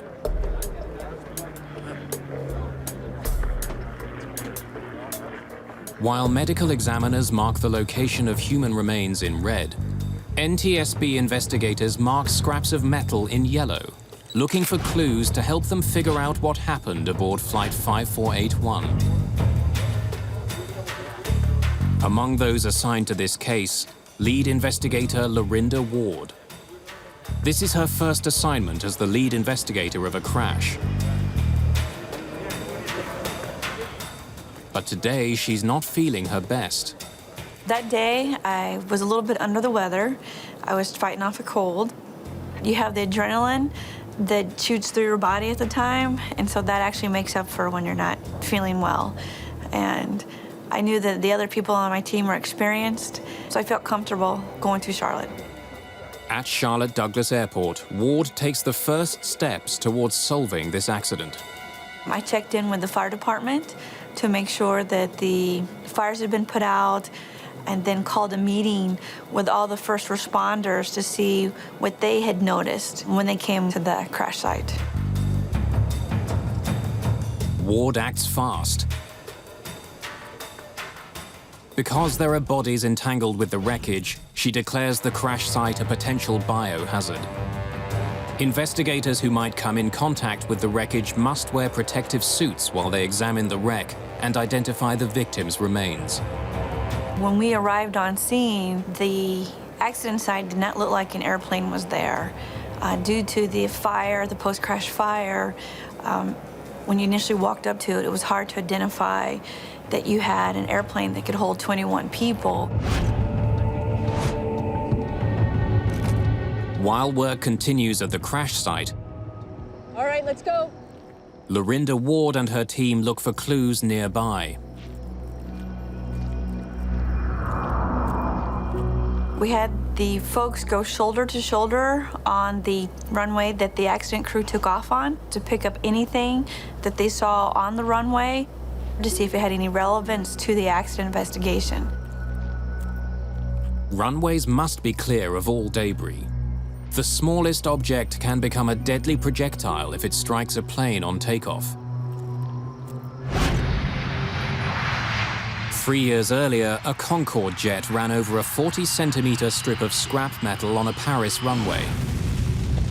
The plane's fuel tank was pierced and caught fire. The aircraft rose to 200 meters before it crashed into a nearby hotel. 109 people on board and 4 people on the ground were killed. At Charlotte Douglas International, investigators scour the area. they find a fuel cap lying dangerously close to the runway. What do we got? It could be sucked in and it could damage an engine. The main part would be the damage that it could do to an engine. The discovery raises an interesting possibility. As Flight 5481 raced down the runway at takeoff, the fuel cap bounced up off the tarmac, struck the engine rotors, and brought Captain Leslie's aircraft crashing to Earth.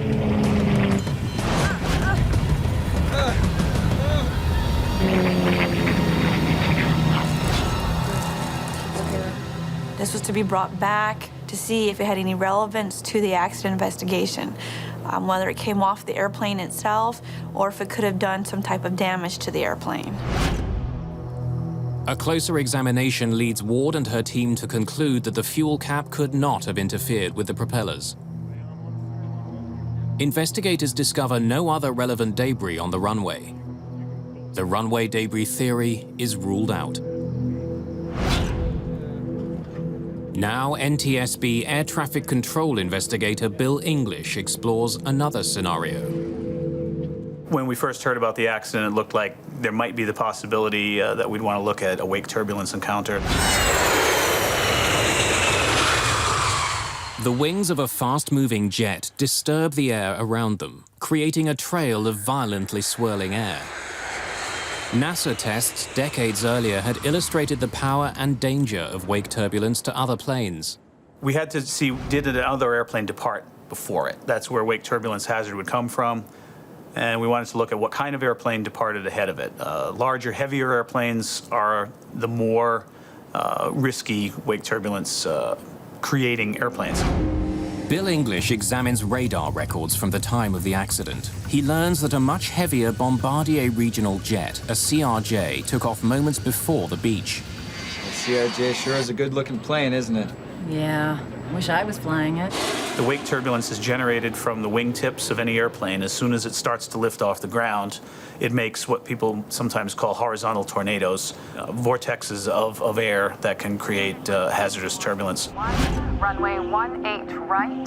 Taxi into position. Air traffic controllers do have standard procedures for spacing out airplanes so that they have a chance to avoid the wake turbulence or let the wake dissipate.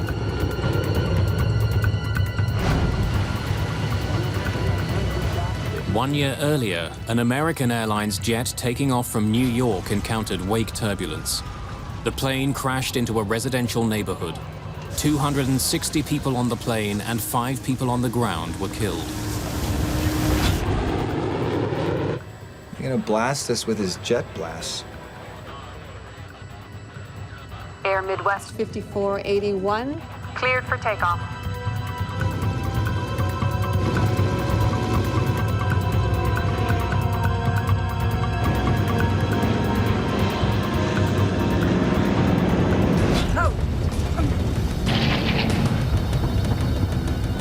Air traffic investigator Bill English must now determine if wake turbulence from the CRJ caused Flight 5481 to crash. Bill English studies the flight path of Captain Leslie's plane and finds it consistent with a plane flying into wake turbulence. A pitch up is not unheard of in a wake turbulence encounter where the airplane will suddenly go nose up and the crew has trouble to counter that and get the nose back where it belongs. English needs to know how close the Air Midwest flight got to the larger jet. The Charlotte Tower has a sophisticated computer system that tracks the movement of planes while they're still on the ground. The system gave Bill English his answer. That system had a very rapid update, so we could see exactly where on the runway and at what time the regional jet lifted off compared to when the accident airplane started its roll. When Bill English plots the precise position of the planes at liftoff, he makes a telling discovery. Even though both planes used the same runway, their paths never crossed. The RJ started lifting off much farther down the runway than the accident airplane did, and the climb-out angle of the regional jet and the climb-out angle of the accident airplane never intersected. The angle of the accident airplane was very steep. It really had no possibility of intersecting the wake turbulence from the regional jet. So if our airplane lifted off and climbed above the angle of the previous airplane, we knew then that it couldn't possibly be a factor. The wake vortex theory is ruled out, and Bill English's work is done. Now it's up to Ward and her crew to find clues in the burnt-out wreckage of the plane. Within 2 days, her investigation will reveal a string of errors and faulty assumptions that has been putting tens of thousands of passengers at risk for years.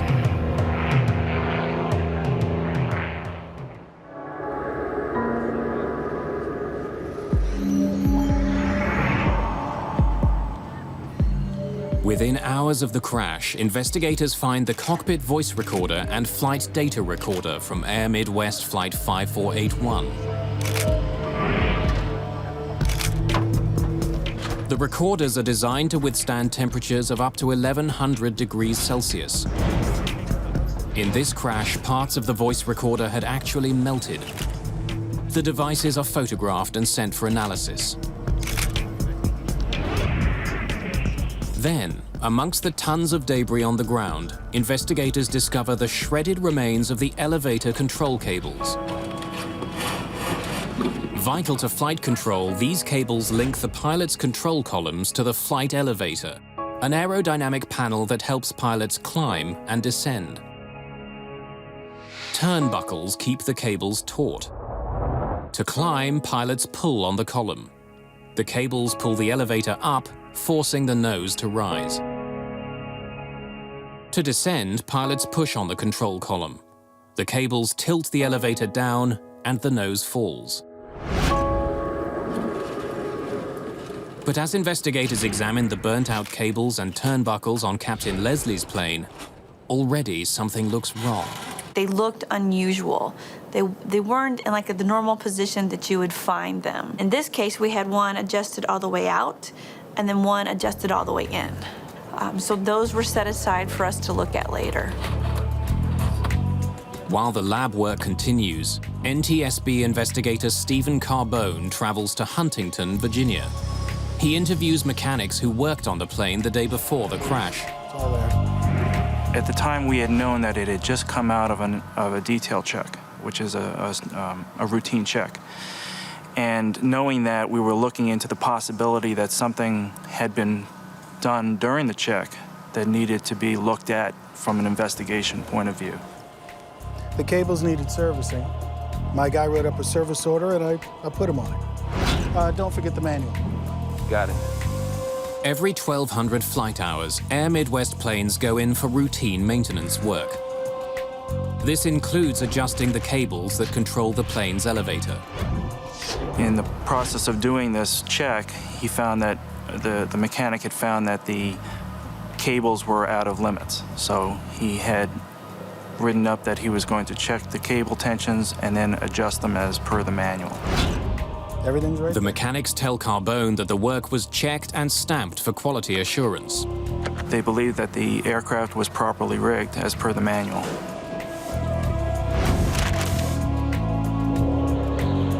At first glance, that belief appears to be right. After maintenance, this Beech aircraft took off and landed 9 times without incident before Captain Leslie took the helm. Investigators turned to the flight data recorder to learn what happened on those flights.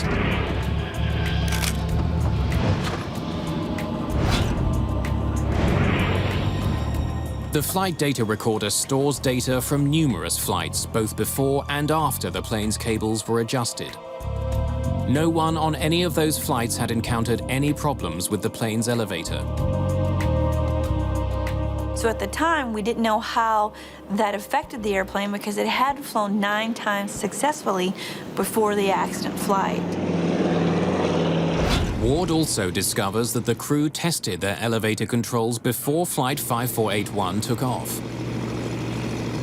Flight controls, free and correct. Air Midwest 5481. Ward and her team dig deeper, looking to discover if the unusual configuration of the elevator cables could have played a role in this crash.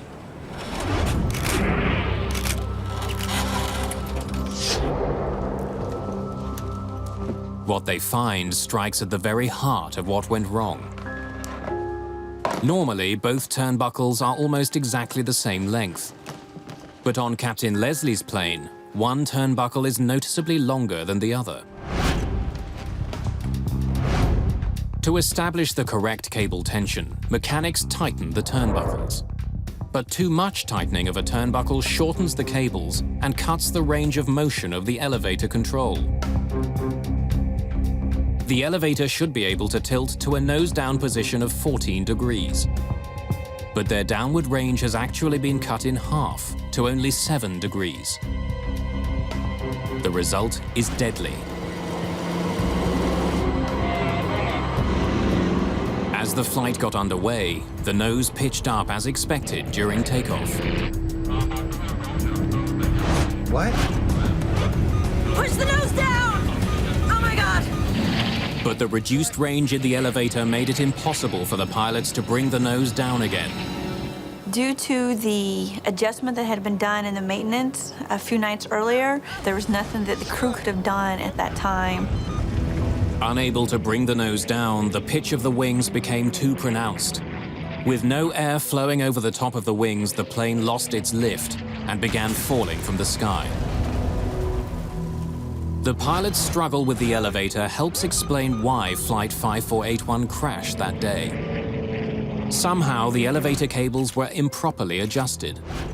The pilots simply could not control the pitch of their airplane. Stephen Carbone wants to know how mechanics had made such a critical mistake. Yeah, I see that here. He goes back to the hangar to question the mechanics on duty that night. And this time they tell him a different story. Most of the guys were just learning the ropes. The mechanics working on the airline were subcontractors to the contract company. And the mechanics working on the aircraft that night had limited experience on the Beech 1900D. And the person performing the rig was receiving training that night on that specific task. Once you have the rig pin set, adjust the turnbuckle barrels for more tension in the cable. Yeah, I see that here. Adjusting the elevator cables is not a simple process. It's a time-consuming procedure that involves 25 different steps. Got it. What about the other steps? Yeah, don't worry about those. Just check the cable tension when you're done, and we're good. That's it. The quality assurance inspector and the mechanic took it upon themselves to decide which steps to perform because they felt that the steps they were performing were the only ones necessary to get the task done. The mechanic skipped 9 steps that night. One of those involved manipulating the elevator through its full range of motion. Had the mechanic tried to do that, he would have noticed that the elevator's motion was restricted by cables that had been improperly rigged. If they had followed the steps as described in the manual, they would have found the problems that had come up. But there was an inspector supervising the work. Carbone discovers that the inspector was actually the person teaching the mechanics how to do the work. The problem was that the quality assurance inspector was actually acting as an instructor. So he was taking the mechanic through the process of the job task and teaching him how to do the rig. Well, when you put yourself in that position, you're actually doing the task because even as a teacher, you're performing the task. And then he came in behind himself and then signed off as an inspector what he had done. Well, I found out that this mechanic had skipped procedures. I was upset. The procedures that affected our lives, that affected the lives of 21 people, 21 families were destroyed. Because you never get over something like this. The Shepherds sue the airline. They also demand something unheard of in U.S. aviation, an apology. They wanted more than just to achieve a just settlement in monetary terms. They had a need to press the issues that humanize and put a face on the people who are the victims of these tragedies. The Shepherds believe that their best chance of getting an apology is by putting a face to Christiana's name. So we decided to take this picture and to send it to those people that were involved in the accident, in the investigation, so that Christiana would not be just a number or a seat number or a ticket number or a settlement amount, so that they could actually see that she was a person. The legal journey began when we determined that we wanted the apology, that we wanted someone to say, we really blew this. We assumed the airline would apologize. We had no idea that airlines don't apologize. If they did something wrong, obviously you should stand up and say, we are so sorry that we messed up in this and we're fixing this. In this case, the mechanics thought they were doing something that was perfectly reasonable. They thought this was, another day at the job.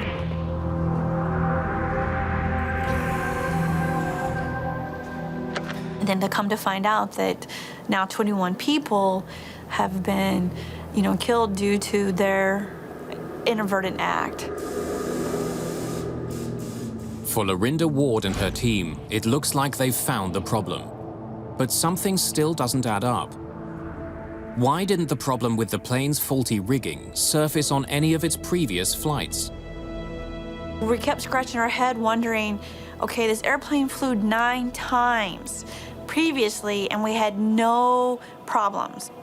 So we're trying to decide, well, what was unusual about this flight? Ward has to figure out what happened in the hours and minutes before the crash. And did you notice anything unusual before takeoff? Well, it was sitting low when it taxied out. It looked heavy. We had a couple of witnesses that were implying that we had a very heavily loaded airplane. The baggage people said that it was hard to shut the door because they thought bags were going to come out. Each plane has a maximum weight it can handle before the engines can't get it off the ground. Before takeoff, it's the pilot's job to calculate the onboard weight. We got a full house back there? How many we gotta take off? We're figuring it out. The crew of Flight 5481 did perform that calculation. Cool, 17,018. We hear them on the CVR going through the numbers to make sure that they'd have their center of gravity within the range for them to take off. 17,120 is our weight, huh?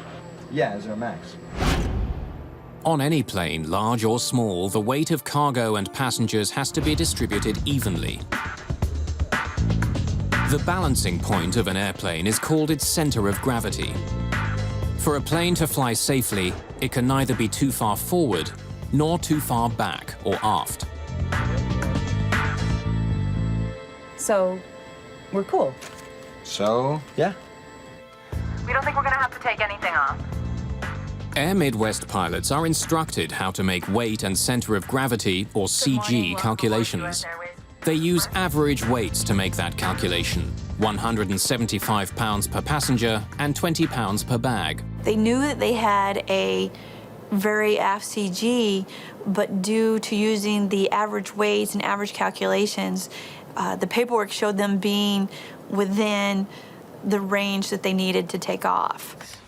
But Ward needs to know if the plane really was within the proper range of weight and balance to take off. What we did is we looked at the weights of the actual baggage itself that was on board and then the weight of the passengers and the crew. Technicians weigh the remains of the burnt luggage from the wreckage site. Doctor, yes, could you tell me, please, what the last recorded weight of your patient is, please? And obtain the real weight of passengers on board that day. 212. Thank you. When all the numbers are in, Ward discovers the real weight of Flight 5481 is 17,700 pounds, some 580 pounds over its maximum takeoff weight. They would not have been able to take off if they had used actual weights. They would have had to pull either passengers or bags off. Because of the higher than expected weight of the passengers and baggage on the flight, and the large number of bags stowed in the rear, the airplane was tail heavy. its center of gravity ever so slightly too far to the rear, which wasn't a problem until the landing gear was raised. Gear up.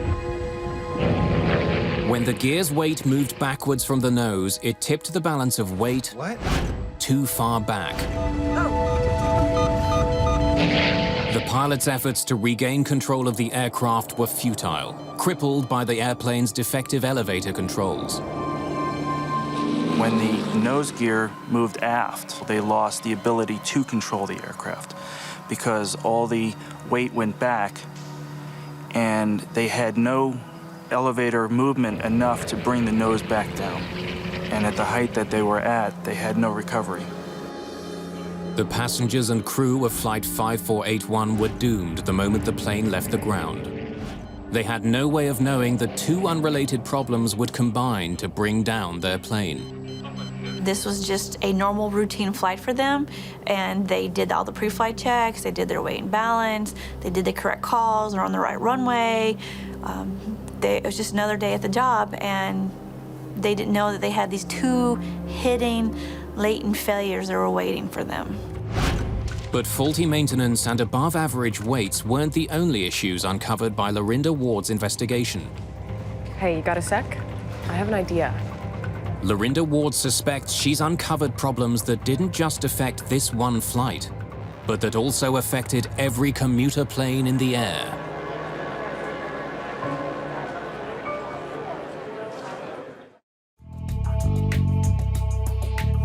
NTSB investigators say that every plane crash makes flying safer. Flight 5481 was no exception. 14 months after the accident, lead investigator Lorinda Ward and her team file a comprehensive report to ensure the mistakes that killed those aboard Flight 5481 are never repeated. Among Ward's recommendations, that the FAA review its average passenger and baggage weights, an average that had not been revised since 1936. And since studies suggest that Americans and other adults were getting heavier from year to year, Ward suspected that the averages were off. We made a recommendation to the FAA to have the operators go out and survey their operations both summer and winter time to see how accurate these average weights reflected the actual flying public that was getting onto their airplanes. After conducting a survey of passengers, the FAA comes to a shocking conclusion. The average weight of adult American passengers was 195 pounds, not 175. The FAA also discovered that the average weight of carry-on luggage was being underestimated by 5 pounds per bag. We had an average weight that were being used that needed to be updated. Had these higher average weights been in effect on January the 8th, 2003, Flight 5481 would not have been legal for takeoff. Captain Leslie would have had to remove bags and passengers. 48107. Cool. 17018.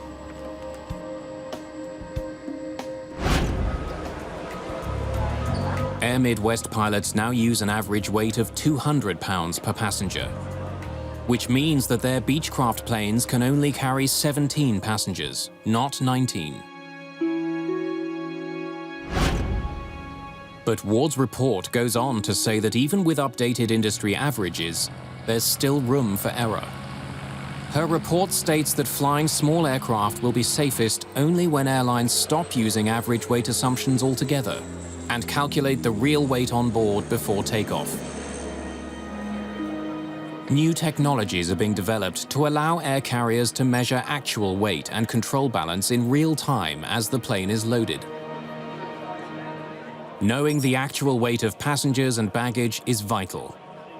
More and more people are flying on small commuter jets. As the cost of jet fuel soars, the smaller fuel-efficient planes become more attractive to airlines. In the United States alone, more than 10 million people a year board planes with fewer than 30 seats. Smaller aircraft are more sensitive to the weight and balance issue than, say, a larger airplane. In spite of Ward's recommendations and the available technology, almost 70% of small planes on scheduled flights still use average instead of actual weights.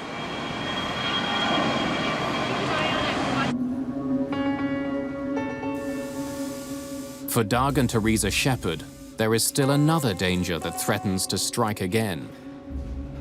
If the FAA took a very active role in their regulation, then subcontracting could actually be a plus. The way it's handled today, the mistakes will just continue. What about the other steps? Yeah, don't worry about those.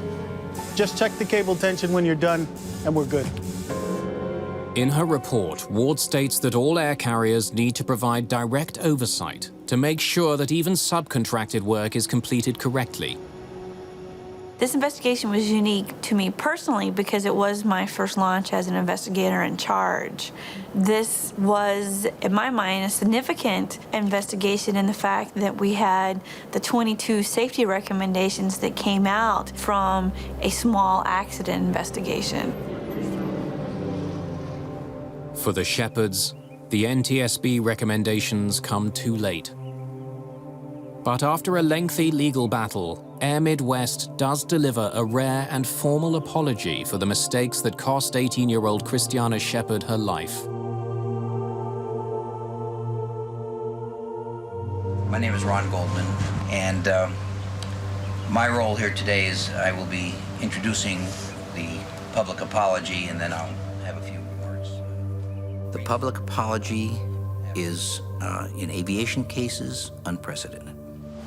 We are here today to remember the victims of Flight 5481 and to offer our apologies, our condolences, and sincere sympathy to the surviving family members of the passengers and crew who perished in the January 8th, 2003 crash of Air Midwest flight number 5481. The acceptance of accountability suggests that the recommendations made by the safety investigators are not to be taken as a book to throw in a drawer and forget about, but are to be taken seriously, because if you don't take them seriously, there's going to be public accountability as well as private accountability. What people should never forget is that as we're going about and doing our job day to day, we need to remember the importance of doing our job. Doesn't matter where we're at on the ladder or the corporate ladder, whether we're at the bottom rung or the top rung, we have responsibilities. It took a complicated string of errors and miscalculations to bring down Flight 5481. But some believe there was one person who performed admirably that day, Captain Katie Leslie. With an unbalanced plane and faulty controls, Captain Leslie could not have saved the flight. But her final actions may have saved some lives. You know, she's an unsung hero to me because I don't think many people know about what she did and how she was fighting it and trying to pull the plane away from the hangar. And she actually did. She kept it from really more of a head-on hit into the hangar.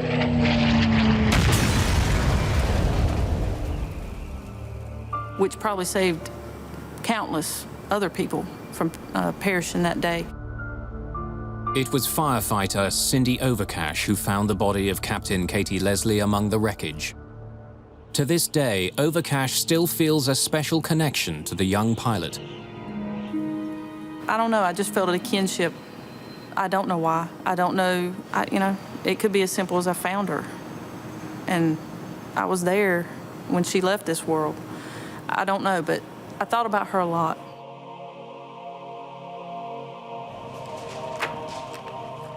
Lorinda Ward's investigation could have ended when she uncovered the errors that caused the crash of Flight 5481. By digging a bit deeper, she made flying safer for millions of people.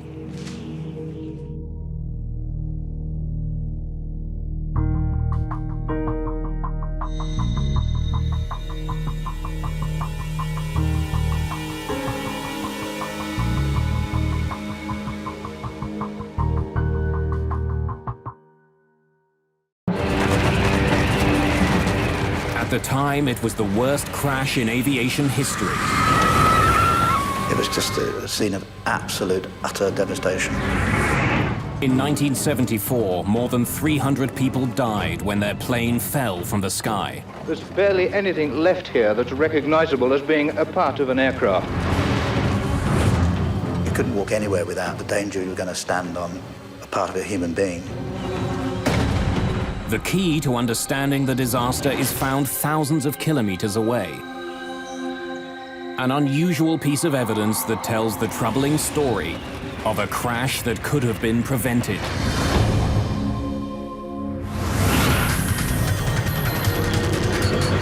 Mayday, Mayday.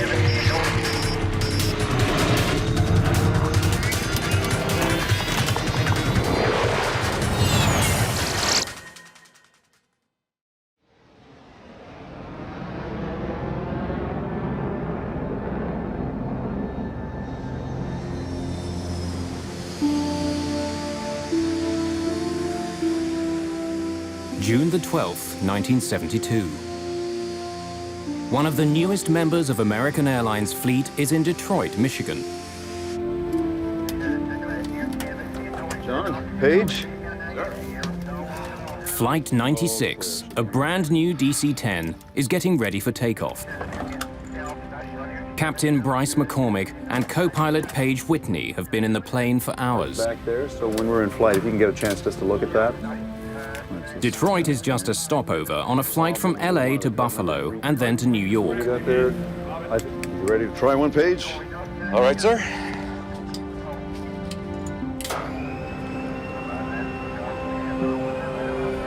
McCormick has flown the plane out from California, but Whitney is going to fly the next leg.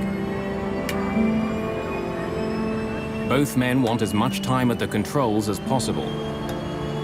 Neither one of them has more than 75 hours flying the DC-10. Few pilots have more. There simply aren't enough of the planes in the air. In 1972, the DC-10 had just been introduced. The plane is the latest advance to passenger jets. Its style and its size set it apart from other airliners. The McDonnell Douglas Corporation has spent more than $1 billion developing it. In the late 60s, there was a race going among the three major manufacturers of jetliners, McDonnell Douglas, Boeing, and Lockheed, to see who could get the first jumbo out. So they got really busy on getting this DC-10 into production as fast as they could. And one of the things that they could not suffer were many delays based on some problem with the design. American Airlines is one of the first companies to buy the plane.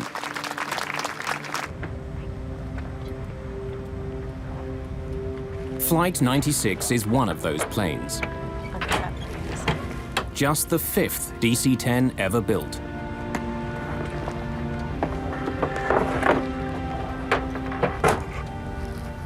Cydia Smith has just been trained to be the chief flight attendant on the DC-10. I was excited because it was one of the first jumbos that we had. And I was going to have the opportunity to fly number 1, which is what I always wanted to do on a big jet.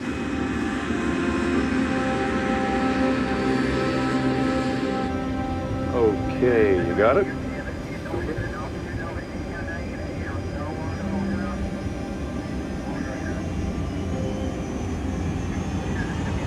Hand on the wheel. I got you.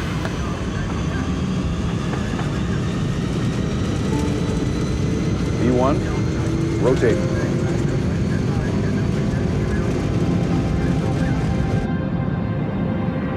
Just after 7 in the evening, Flight 96 lifts off from Detroit Airport.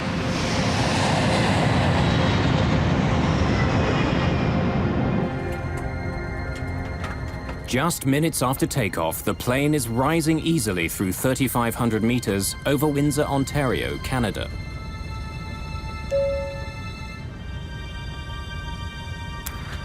I was sitting in my seat, and the captain had turned off the fasten seatbelt sign, and I was making my way to the galley, and I had to go sort of downhill because we were climbing to go to the galley to turn on the coffee.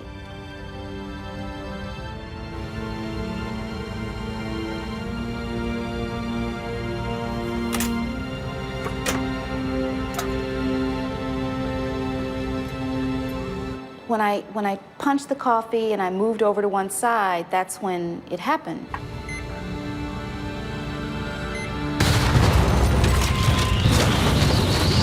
I remember falling over because the plane was like this, but all of a sudden it just went like this.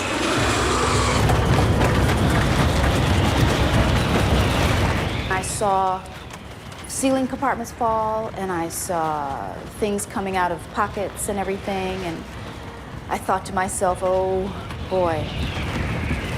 It felt like the last day of my life. We hit something! We lost an engine here! In the cockpit, the crew is fighting for control of their jet. The throttles which control the 3 engines have snapped to idle. The plane loses almost all its thrust. The huge jet begins slowing down. The plane immediately took a huge drop. And the next thing that happened was I was hit in the face with a piece of the plane. My husband was frantically trying to find a stewardess to give me something to put a pressure on my face to stop the bleeding. Let me have it! McCormick takes over control of the plane. He and Whitney wrestle the jet level. But Flight 96 has been badly damaged. Have we got hydraulics? No, I've got full rudder here. The rudder on the tail, which controls the direction of the jet, is jammed to the right. That's forcing the plane to swing dramatically in that direction. While McCormick fights to turn his damaged plane back to Detroit, Cydia Smith is shocked to see a gaping hole in the floor of the main passenger cabin. People were asking me, what to do, and I knew that I didn't know what to tell them. Smith has been able to account for all of her passengers. But flight attendant Sandra McConnell is missing. Sandra! Can you hear me? Sandra, where are you? And finally, I saw her come out of one of the bathrooms. McConnell has to cross the hole in the floor to move to safety.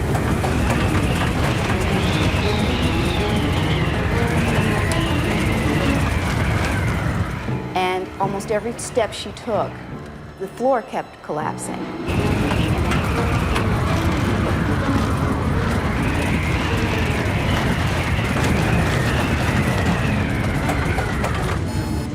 The crew brings up power to the engines on the wings. But the third engine on the tail stubbornly refuses to respond. Center, this is American Airlines Flight 96. We got an emergency. American 96, roger. Type of emergency? We've got a jammed rudder. We need to get down and make an approach. Along with his engine and his rudder, McCormick is also having trouble controlling the elevators on the tail of the plane.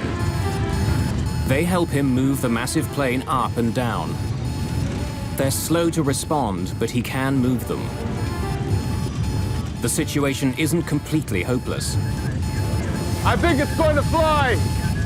American 96, turn further right, heading 200. Without complete control of the elevators, and with a rudder that's frozen to the right, McCormick has to use his engines to turn the plane. By increasing the thrust on one side of the plane, he can change direction. But it won't be fast. I have no rudder control whatsoever, so our turns are going to have to be very slow and cautious. All of the passengers move as far away from the hole in the back as possible.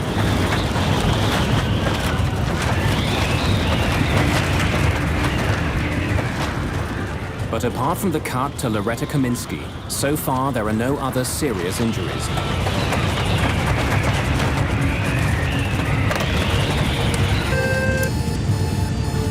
Captain, there's a hole in the back of the plane.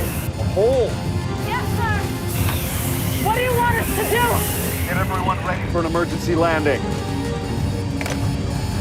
Bryce McCormick's DC-10 is badly damaged. The lives of everyone on board now depend entirely on his ability to land a plane that can barely fly.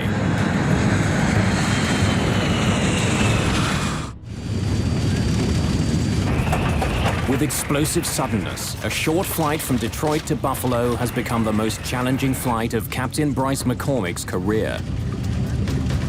He's down an engine, and he can't move his rudder.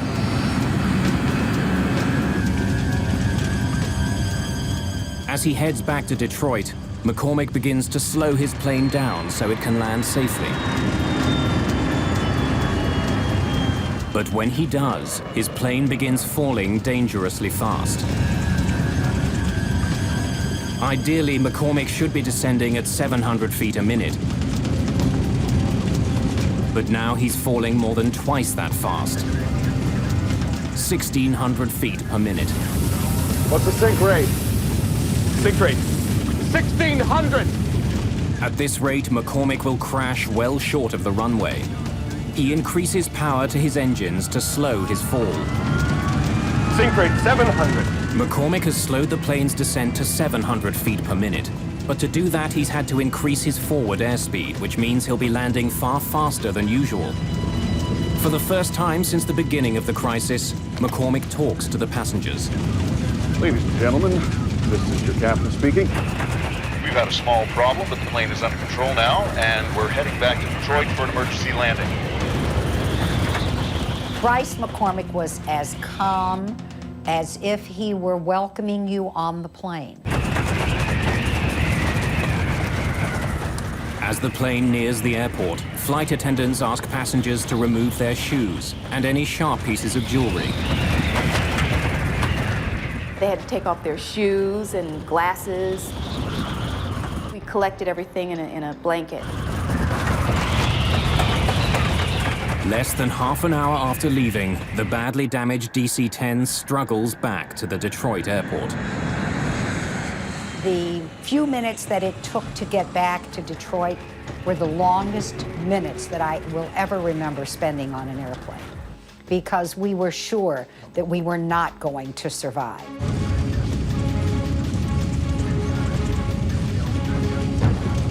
Captain Bryce McCormick now needs to give the jet even more power to push the nose up for landing.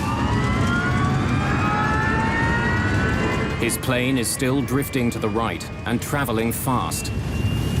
I have no rudder to straighten it out when it hits. The DC-10 with 67 people aboard roars toward the runway at almost 300 kilometers an hour.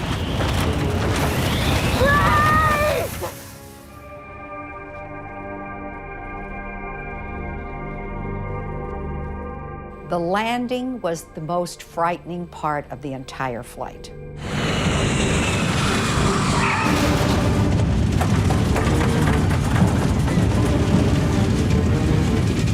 When the plane hits the ground, it begins veering hard to the right.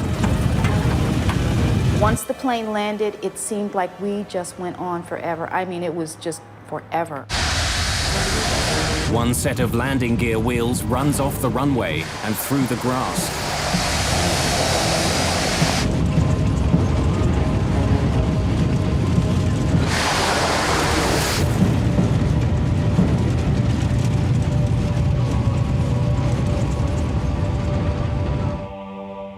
After a harrowing touchdown, the plane eventually comes to a stop just 300 meters from the end of the runway.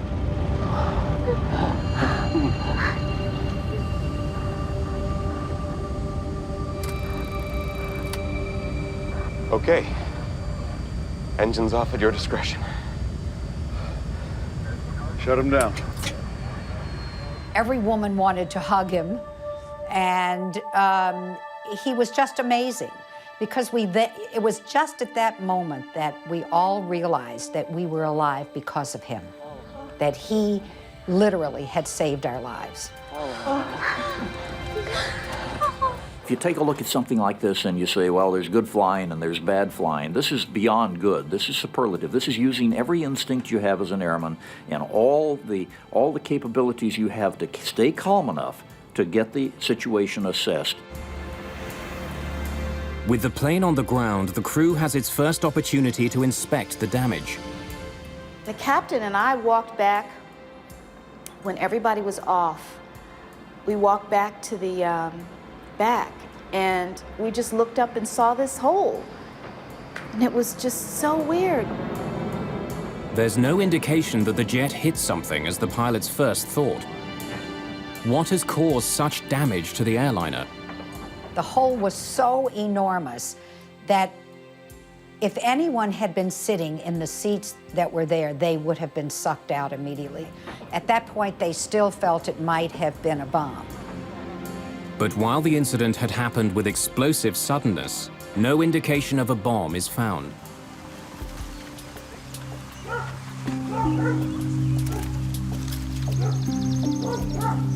As investigators begin their work, they discover that not all of the DC-10 is at the Detroit airport.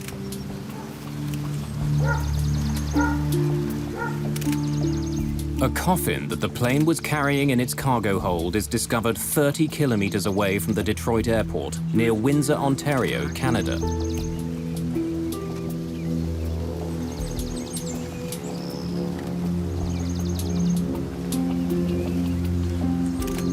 Investigators also find the plane's rear cargo door. Doors are not supposed to fall off airplanes, especially since it was a rather new airplane. You would not expect something like that to happen. When they examine the cargo area of the plane, they discover that the very design of the door makes it a potential weak spot. These don't look like they... Most doors on a jet open inward. In fact, the door is slightly larger than the frame it fits into. As the pressure builds inside a jet, this type of plug door is actually forced into the frame of the aircraft. The design makes the door extremely safe. But McDonnell Douglas designed the cargo door on the DC-10 to open outward. That decision was made to increase the amount of storage space on the plane. When it's closed, hooks on the DC-10's door grab hold of a bar on the plane's doorframe. To make sure it's closed, baggage handlers push down on a lever, which drives locking pins through the hooks, which hold them in place.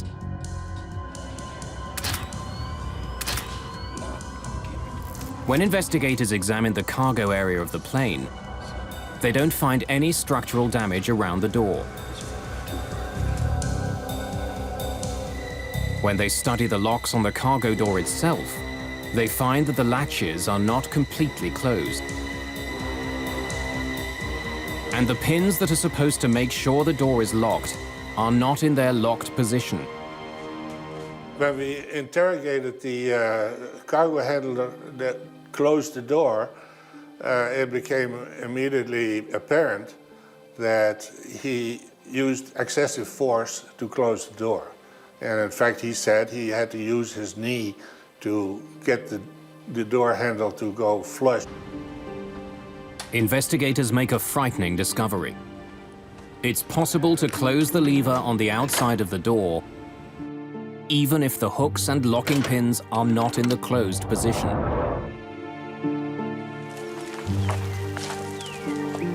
Paul Eddy is a journalist who investigated the history of the DC-10.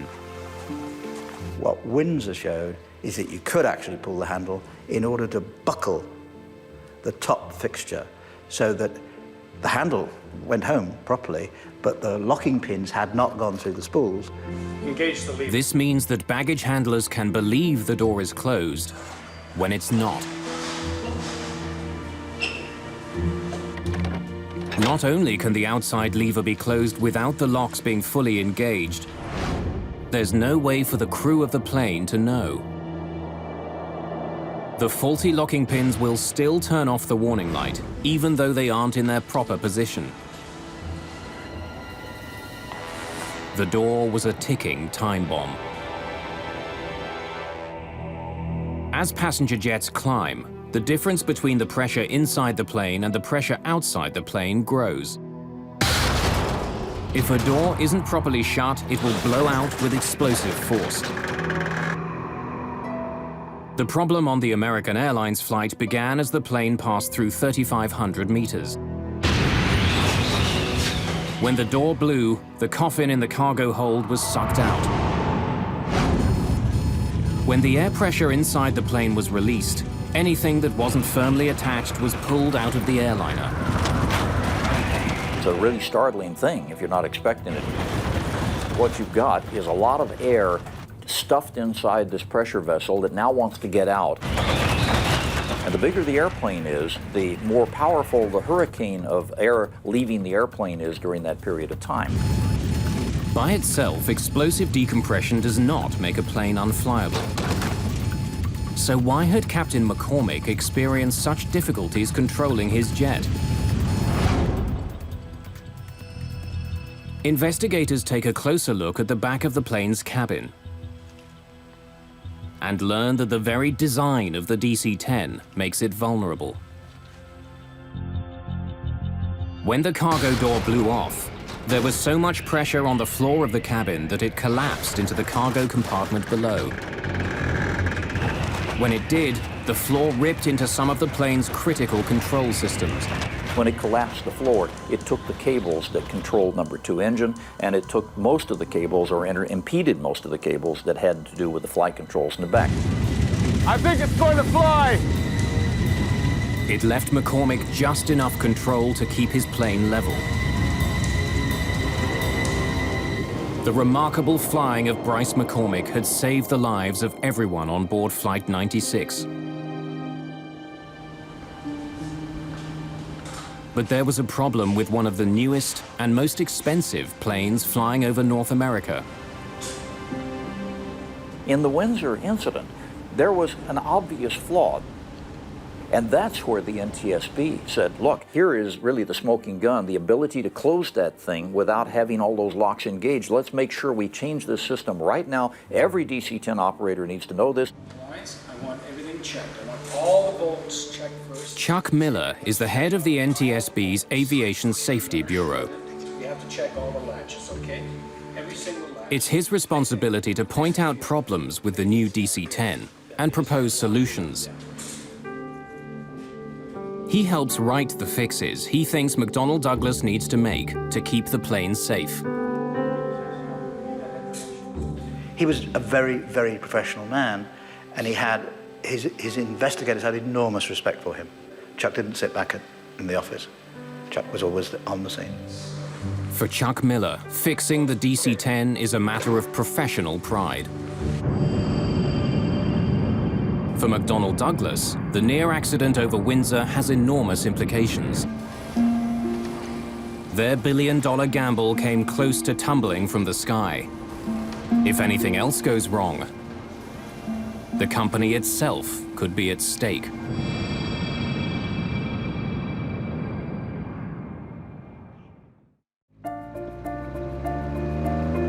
March the 3rd, 1974. A perfect spring-like day in Paris. It's been almost 2 years since a DC-10 came close to crashing near Windsor, Ontario. Now, more than 50 of the new planes are flying around the world. One of them, Plane 29, is owned by Turkish Airlines. Normally, the last leg of this trip from Turkey to England wouldn't be very crowded. But today, the DC-10 is filling up fast. People are squeezing into seats throughout the plane. A strike at a British airline has passengers scrambling for any flight back to London. Wendy Wheel is one of many last-minute additions to the flight. A model, she's returning home after a shoot in Spain. We'd been married for 18 months, and we were about to start a family. I believe the secret of her success for modeling was not just that she was a very attractive girl and good model material, but she was genuinely liked by all the photographers because she had such a pleasing, lovely, light personality. With all the new passengers boarding, the flight is a little behind schedule. And it's not only the crew who are waiting. At the back of the plane is baggage handler Mohammed Mahmoudi. With all the new passengers, he's not sure if there are any more bags to load. C'est tout. Vous êtes fini. Bien, j'ai l'affaire. Not expecting any other luggage, Mahmoudi locks the rear cargo door.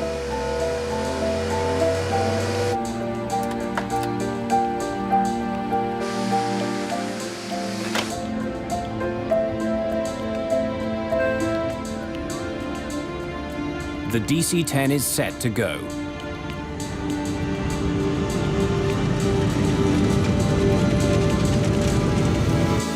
Just after 12:30 in the afternoon, THY Flight 981 lifts off into the skies above Paris.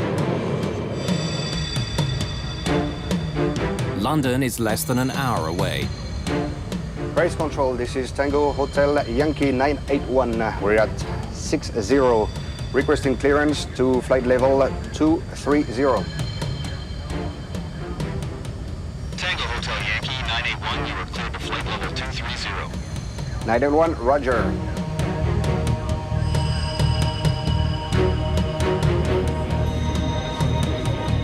As it flies away from the airport, the DC-10 continues to gain altitude.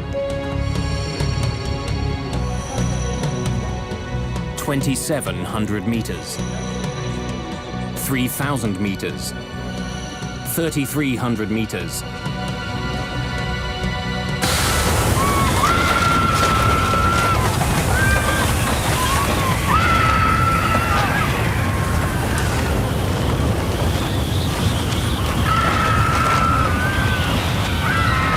The huge jet shudders and banks to the left.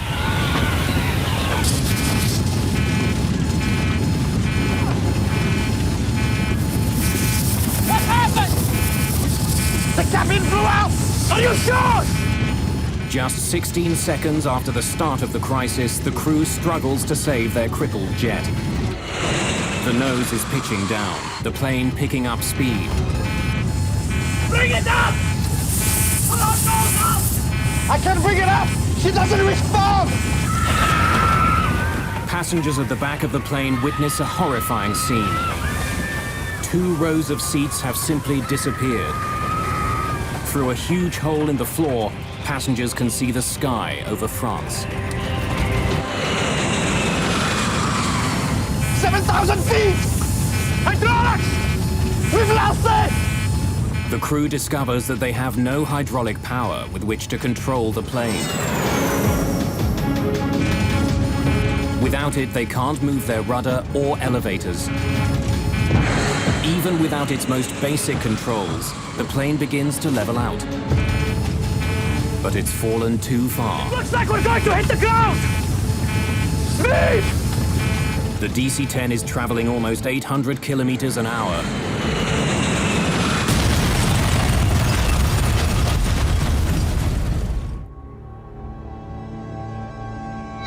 The flight from Paris to London never even makes it to the English Channel. Just 9 minutes after taking off, Turkish Airways Flight 981 becomes the worst plane crash of all time.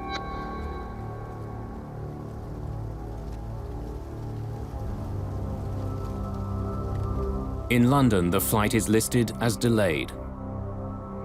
The news of the crash comes out slowly. I went to the ticket office kiosk and I asked what has happened to the flight, and instantly the look on the gentleman's face behind the counter told me something was wrong, instantly. There's barely anything left here that's recognizable as being a part of an aircraft. I looked on the television and I just thought, well, I just hope she's dead, because I just saw the carnage of the forest in Senlis, and it was like looking at a First World War trench movie. Flight 981, carrying 346 passengers, virtually disintegrates on impact.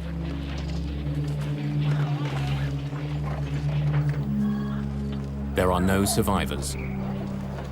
It was just a scene of absolute, utter devastation. And the litter of personal possessions, electric wires, bits of metal, bits of bodies, just strewn everywhere. I mean, you couldn't walk anywhere without the danger you were going to stand on a part of a human being. I still have nightmares about this, even though it's 33 years ago. Investigators for the French Accident Investigation Bureau are quickly on the scene. My first job was to evaluate the scope of the wreckage and to begin the first investigation on the spot. At first, I was unable to know what has happened. I was just seeing that a terrible crash has occurred and that it will be a very hard work for the investigators. Despite the enormous force of the crash, the black boxes, made of 3 layers of hardened steel and insulation, survive. Their contents could provide valuable clues about the crash. Most of the speculation was that it must have been a bomb, because, you know, you've got a almost brand new, very powerful aeroplane flying in clear blue sky, and it gets to 12,000 feet and falls out of it. Investigators are called to a field 15 kilometers from the crash site. They find a piece of fuselage and 2 rows of seats from the DC-10. Somehow, they fell free of the airliner before the rest of the plane smashed into the forest. When investigators arrive, the bodies of the passengers who were in the seats have already been removed. When relatives of those who died in the crash arrive in France, they're directed to a small church in the town of Senlis. One of the saddest sights I've ever seen is in this church. They laid out on tables everything they'd found, you know, clothing, possessions, teddy bears, rings, watches, and then relatives who wanted to were allowed to come and walk around these trestle tables with all this stuff laid out.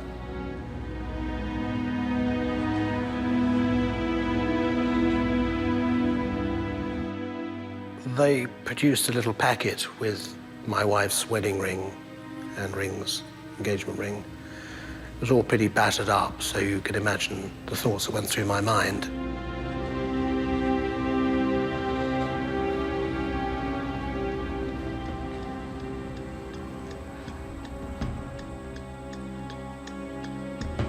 Since the accident involves an American plane, the NTSB's Chuck Miller joins the investigation.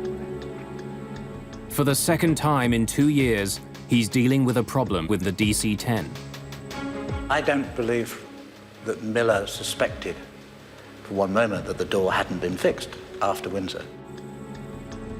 But it becomes clear that the piece of fuselage found in France is in fact the plane's rear cargo door. It seems like a repeat of the Windsor accident. Miller is left with a haunting question. Why hadn't the problem been fixed? When he saw the door, of course, saw that it hadn't been done. The fix hadn't been made. And that's when I think his anger became very, very strong indeed. Miller takes an unusual step. Although the official investigation is just beginning, he gives journalist Paul Eddy an important tip. I said, have you got any ideas what made the door come off? He said, yeah. Well, if I were you, I'd go and look at a place called Windsor, Ontario.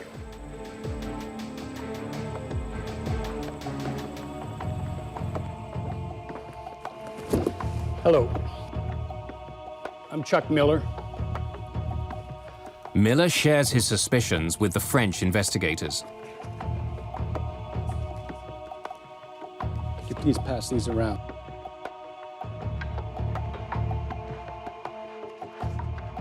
These were taken on June 12th, 1972, right after the incident.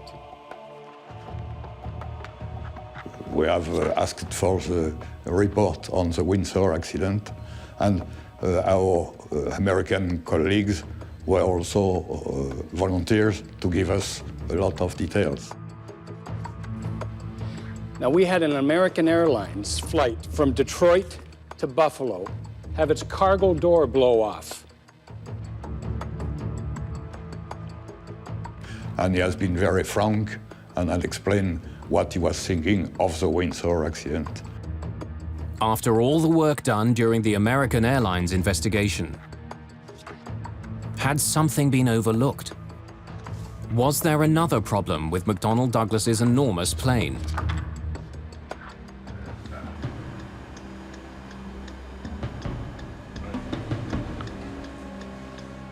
With the information from Chuck Miller, French investigators take a closer look at the plane's cargo door.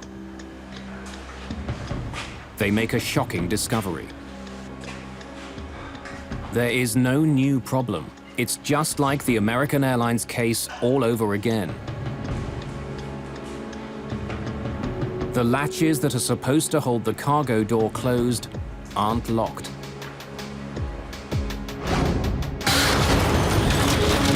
And since 2 rows of seats were sucked out of the DC-10 over Paris, it's clear that the floor on the plane collapsed, just as it had in Windsor. It looks like we're going to hit the ground!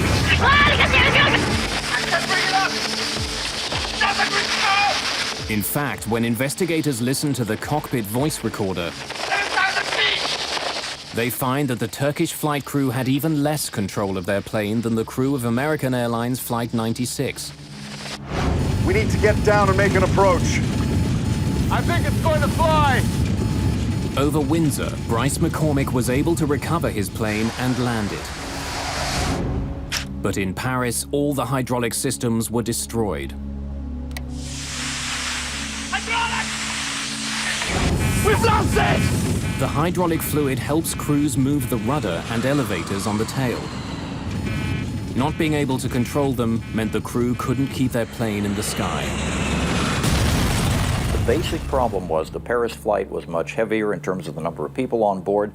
The floor, when it collapsed with such a tremendous amount of pressure that it literally severed all the cables and control to the back. They had no hope after that point. You and each of you solemnly swear that the testimony you're about Shortly after the crash of Turkish Airlines Flight 981, Chuck Miller is back in the United States. Our first witness this morning is Mr. C.O. Miller, Director of the Bureau of Aviation Safety of the NTSB. This time, he's facing questions from American senators. A potentially catastrophic design defect. A special hearing begins to find out how a problem that was identified in 1972 could bring another plane down 2 years later. Of course, our understanding up to this time, they all had been. What you've got to now discover is why wasn't that door fixed? Why would a major, venerable, mighty American corporation deliberately do something like this? Less than a month after the near crash over Windsor, the NTSB had made 2 very specific recommendations. Miller and his investigators recommended that a change be made to the locking mechanism. Engage the lever. They wanted to make sure that it was physically impossible for baggage handlers to close the lever without the locking pins being in place. They also suggested that vents be put into the floors of all DC-10s. This would rapidly allow the pressurized cabin air to equalize without collapsing the floor. But in the 2 years since the accident, neither one of these recommendations was implemented. There is a fundamental problem at the heart of aviation safety, and that has been in the United States for a very long time, and that is that it's the job of the NTSB to discover what's happened and to come up with recommendations as to how to prevent it happening again, but it has absolutely no authority to implement them. The NTSB does not have regulatory authority. They have to turn to the FAA, as they did, and say, we want these things done. And that's where the system went wrong.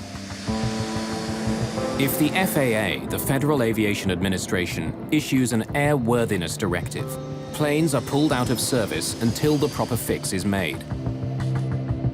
But as serious as the problems on the DC-10 were, no airworthiness directive was ever issued. A so-called gentleman's agreement between the head of the FAA and the head of McDonnell Douglas stopped it from happening. The gentleman's agreement is the root cause of Paris.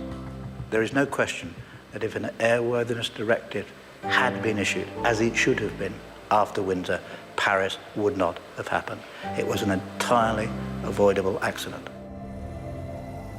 McDonnell Douglas assured the FAA that it would fix the problem voluntarily. An airworthiness directive would cast a shadow on the still fledgling DC-10. The last thing in the world you want is for the public or any of the airlines who are going to be operating these airplanes to think, oh, maybe there's some flaws in this bird. And so an airworthiness directive, especially one that requires you to go back and re-engineer something, is a really horrific thought for a manufacturer. McDonnell Douglas did make changes to the way the cargo door was built. A peephole was cut in the bottom of the door so baggage handlers could see if the locking pins had engaged. Several warning signs were also attached to the plane's door. The company also made other changes to the DC-10. These included increasing the length of the locking pins and attaching a plate to the inside of the door. This plate would make it physically impossible to push down the lever if the door wasn't properly locked. But each of the proposed fixes had its own problem. Many baggage handlers didn't know what the small window in the door was for. And the baggage handler in Paris read and spoke 3 languages, but not English, the only language in which the warning signs were written. The support plate that was supposed to be installed in the door was never attached to the jet that crashed in Paris. Papers confirming the completion of the work are also uncovered. But no matter what the paper trail says, the fix was never made. Again, the problem is you don't have an independent FAA inspector coming along to look and see it and then put his stamp on it because it wasn't an airworthiness directive. In the years following the Turkish Airlines crash, an enormous flurry of lawsuits are filed in California. The tragic story of the DC-10 has one more surprise in store.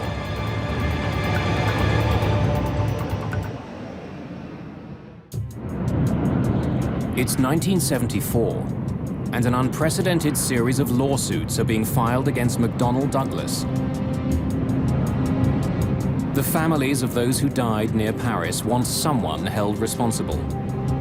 As time went by, I learned more and more about what actually happened and realized that it was not an accident as we would call an accident. It was totally avoidable. My goal was to expose these people. In the weeks leading up to the trial, lawyers who are involved in the case have access to the entire history of the DC-10's development. They're not the only ones who pore through the evidence. So does journalist Paul Eddy. We were determined to get to those documents and that testimony.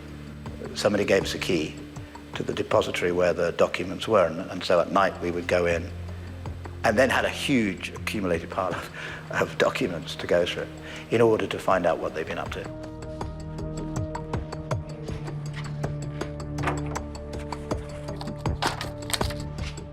Reading through the immense pile of paper, Eddy makes an incredible discovery. A memo written by Don Applegate, the director of product engineering for Convair, the company who'd built the cargo door for McDonnell Douglas.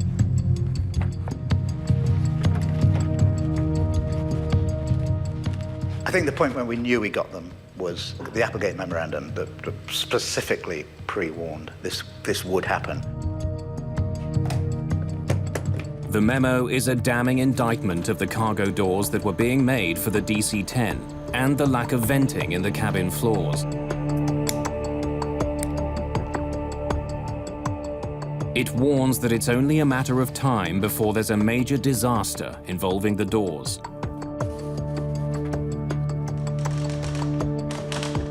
The airplane demonstrated an inherent susceptibility to catastrophic failure when exposed to explosive decompression of the cargo compartment.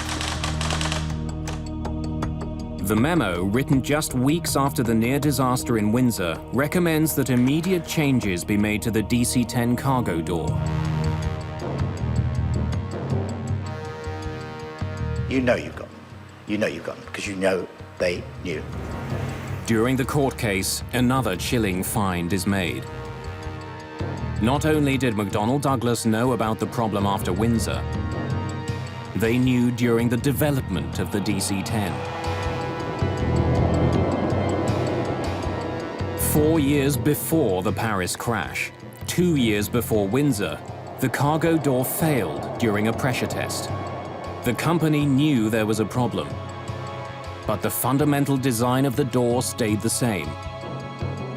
I could not believe a large corporation, McDonnell Douglas at the time, could do such a thing, could risk our lives, ordinary people's lives, for the sake of money. Well, in aviation, it's called tombstone technology. In other words, we always have the balance of money. And unfortunately, over the years, it has been true more times than not that we have had to wait until we had enough people die in an accident to say, you know, we really are going to have to spend the money over here. The Applegate memo and other information that comes out during the court case leads to one of the biggest settlements in the history of aviation. McDonnell Douglas paid over $80 million in damages. After the Paris crash, foolproof changes were finally made to the DC-10 cargo door. And this time, nothing was left to chance. The FAA issued an airworthiness directive that ensured the doors would never again open in mid-air. And it worked. After Paris, there wasn't another serious incident involving the cargo doors on a DC-10. But the plane's history and an intensely competitive industry did have an impact. McDonnell Douglas sold far fewer commercial DC-10s than it had once hoped for. Most of the pilots that I know who have flown the DC-10 over the years really love the old bird. She's probably a little more clunky than the 747 in terms of her heaviness of flight controls, but it's still a lovely bird to fly. That's fine, but you can't disassociate either the airplane or the company from the awful reputation that the crash left. Eventually, McDonnell Douglas itself disappears. The company was bought by Boeing in 1996. In the forest outside Paris, a monument now stands honoring those who were killed on Flight 981. A permanent reminder of one of the most disturbing crashes in the history of aviation.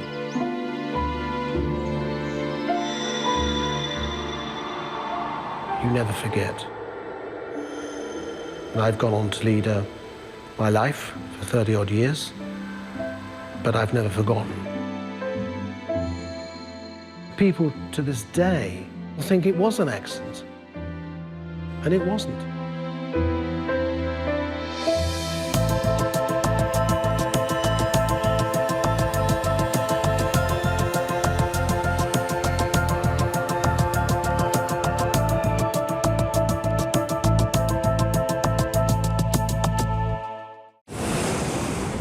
A routine landing. Ladies and gentlemen, we are starting our approach to the Everglades. Turns into a sudden fight to the death. You're gonna lose it all of a sudden. There it is. A passenger jet mysteriously falls from the sky and rockets towards a busy highway. Push it up. Push it way up. Delta, go around. It's gonna crash. A mysterious force brings down a plane claiming 137 lives. In the wreckage lies the one clue that can stop it from killing again.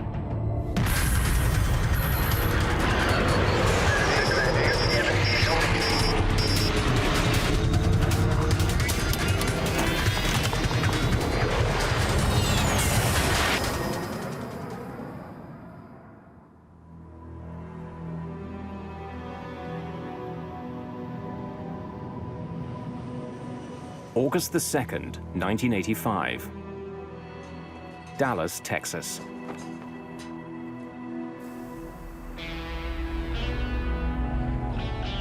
It's a very hot day, even by Texas standards. See y'all tomorrow. Temperatures soar to 101 degrees. Rain coming. Should cool things down a bit. In the late afternoon, William Maybury is heading home from work. The day's heat and humidity are having an effect on traffic at Dallas-Fort Worth International Airport, DFW. Roughly the size of Manhattan, DFW is the biggest airport in the world. It's also one of the busiest.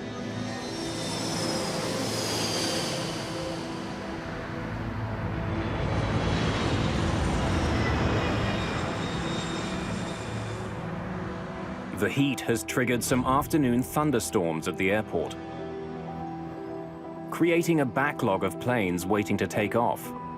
American 631, you are cleared for takeoff. Air traffic controller Gene Skipworth is in the tower today. He's been working there for 14 years. With him is controller Mike Porter. Skipworth was not asking for help. Nothing seemed unusual other than the fact that we were starting to get busy and aircraft were starting to pile up.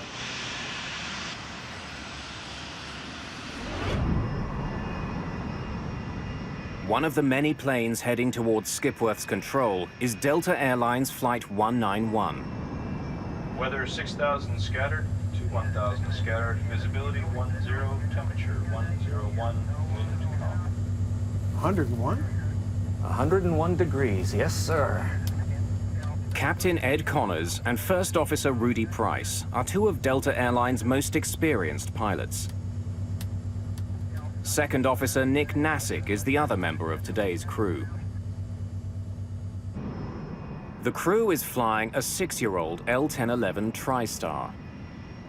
The L1011 is billed as one of the safest planes in the sky. There are 152 passengers and 11 crew members on board. They're scheduled to land in Dallas just before 6 in the evening. Good afternoon, ladies and gentlemen. This is your captain speaking. Hope you're enjoying your flight so far. Traffic is backing up at Dallas. All told, we'll be about 10 to 15 minutes late getting to the gate. Please let us know if there's anything we can do to make your flight more comfortable. The delay bothers Chris Meyer. He's a frequent business traveler who's in a hurry to get home to his family for the weekend. I've been down in Florida, Fort Lauderdale, for the last 2 weeks, and it was a Friday afternoon, and I was due to go home on Flight 191. One of IBM's best-known executives is also on the flight. Don Estridge led the development of the IBM PC. He and his wife are traveling to Dallas for a family visit.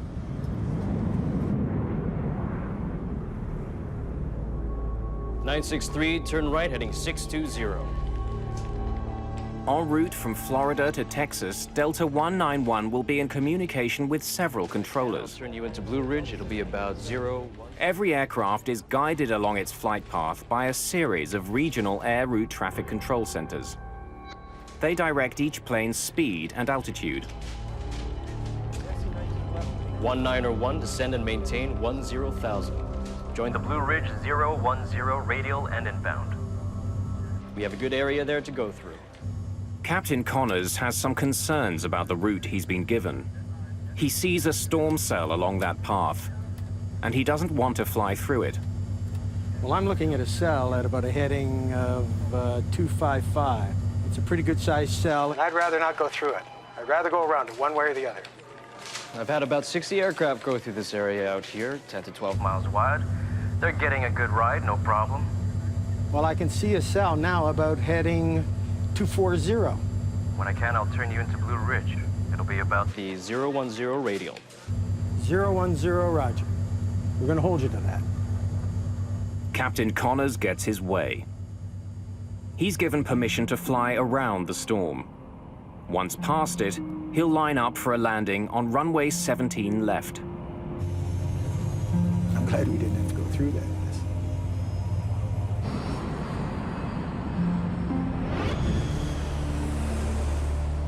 Friday afternoons are a busy time at airports. The afternoon rain is making this Friday even busier. 23-9er down to 618.96. The main priority for the controller on duty is to keep the incoming planes a safe distance apart. He wants them at least 4.5 kilometers from each other. That distance allows enough time for the violent air turbulence behind one plane to die down before the next plane touches down. Right now, Connors and Price are getting too close to the plane just ahead of them, a corporate Learjet. Delta 191 heavy. Turn left 10 degrees, reduce speed to 180.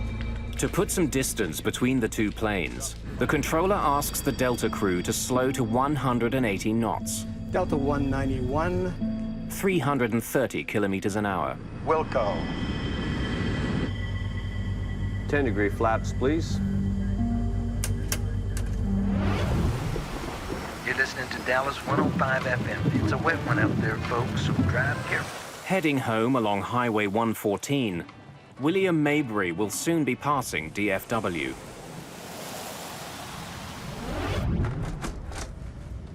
Flight 191 is now just 50 kilometers from the foot of the runway. Ladies and gentlemen, we are starting our approach to DFW. Please make sure your seats are in the upright position and your seatbelts are securely fastened.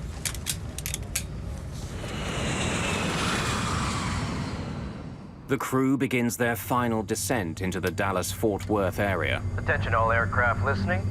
There's a little rain shower just north of the airport. Connors now switches radio frequencies and contacts a local DFW airport traffic controller for approach instructions. As the passengers and crew of Flight 191 prepare for their landing, a deadly force takes shape in their path. Critical decisions and missed information conspire against them. The crew will soon be engaged in a 47-second struggle, which will become one of the most important moments in the history of modern aviation. August the 2nd, 1985. The crew of Delta Airlines Flight 191 has been skirting a line of heavy storms between Florida and their destination, Texas. 30 kilometers from the Dallas-Fort Worth Airport, First Officer Rudy Price notices rain ahead. We're gonna get our airplane washed. What? We're gonna get our airplane washed. It seemed like the closer we got into DFW, the worse the weather got. And we was turning it into the rain instead of going around it. And the pilots never said anything about the bad weather. Delta 191 is still closing in on the Learjet ahead of it. Price and Connors need to slow down even further to put some distance between the two planes. Delta 191 heavy, reduce speed to 150. Speed to 150. 9 kilometers from runway 17 left, Delta 191 is handed over to another controller, Gene Skipworth, for final approach and landing. 15. Tower, Delta 191 Heavy, out here in the rain. Feels good. Delta 191 Skipworth tells the crew to expect a manageable crosswind of up to 15 knots. Winds 090 at 5, gusts to 15. Thank you, sir. First Officer Price will be at the controls for the upcoming landing. Pilots and co-pilots routinely alternate flying duties. As Flight 191 is coming into land, William Maybury is just north of the airport. He's caught in the same storm that Price and Connors are just beginning to fly through.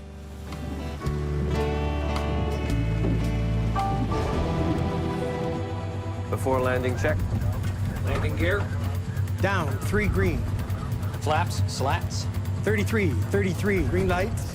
The crew suddenly notices that they'll be flying into more than a bit of rain. It's lightning coming out of that one. What? It's lightning coming out of that one. Where?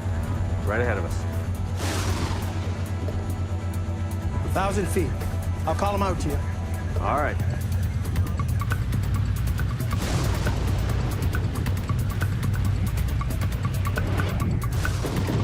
We're not getting any bad warnings from the weather or from other pilots, which we rely on as they come through it.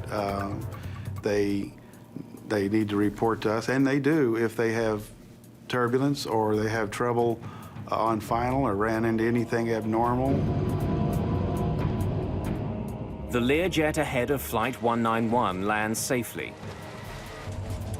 Connors and Price are now less than a minute behind. Without warning, the intensity of the storm increases. The L1011 is being pounded by a driving rain. I knew we was getting ready to land, but at the same time, you felt the surge, like the pilot was revving up the engine for something. The plane's airspeed is increasing for no apparent reason. What's your speed?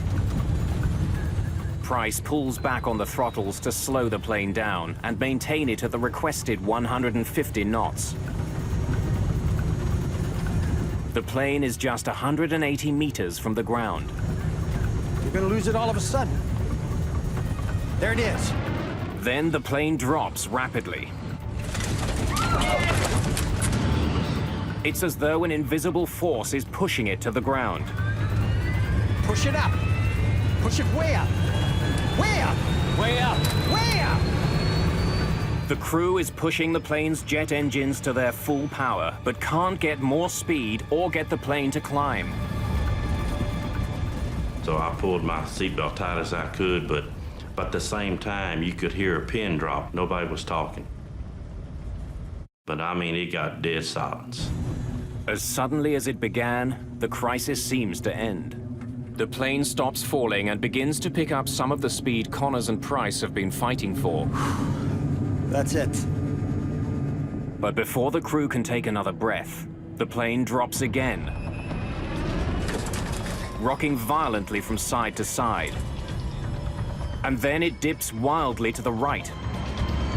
And I just knew we shouldn't be that close to the ground that soon. Hang on to the son of a...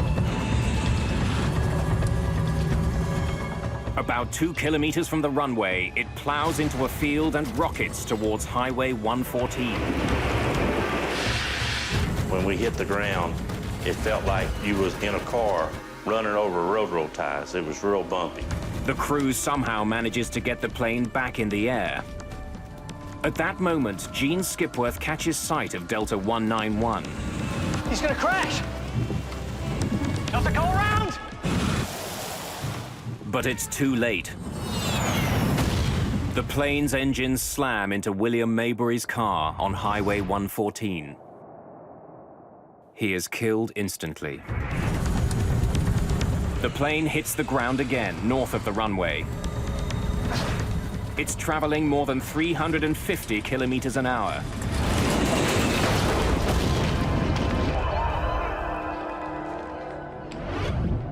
I must have caught sight of him just at the last millisecond, and he cartwheeled into the tank in just an instant, and then, of course, there was fire, not a ball of fire, but a wall of fire.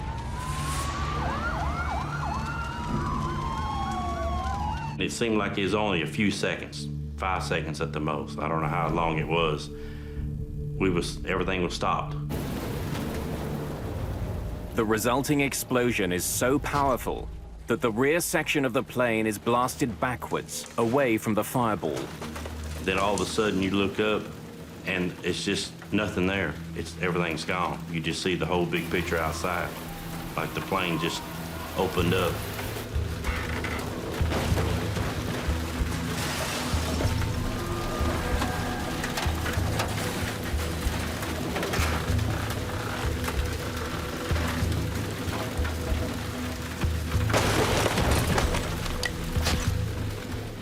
Remarkably, the tail section containing the last 10 rows of seats is relatively intact.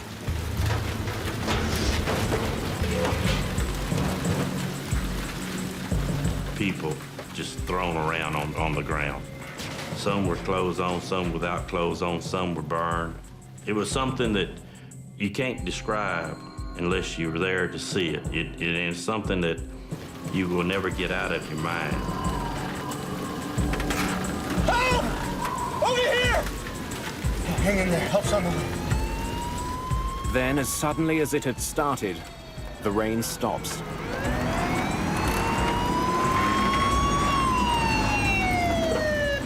It takes firefighters less than a minute to get to the crash.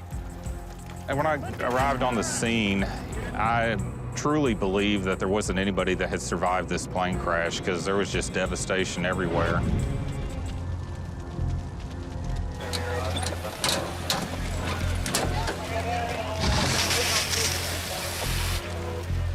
What I had pulled up on at the time was the wing section, which is the portion of the aircraft that carries the fuel. So there was a large amount of fuel and a large amount of flames.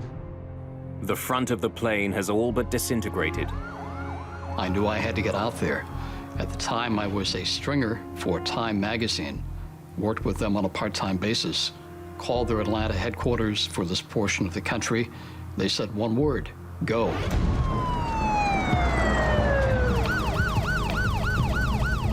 Firefighters need only a few minutes to get the raging fire under control. They then turn their attention to pulling survivors from the plane. It wasn't until the fire started to subside a little bit that I saw the tail section where there was some hope of some people surviving. There were these two women that were walking through the smoke. Ladies, clear the area!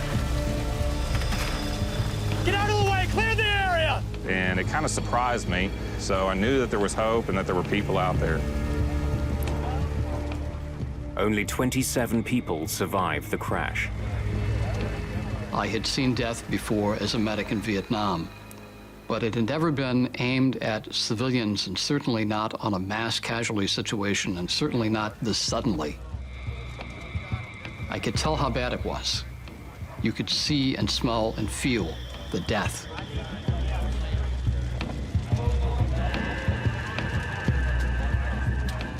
We felt like we did everything that we could, and we were just pleased that there were survivors.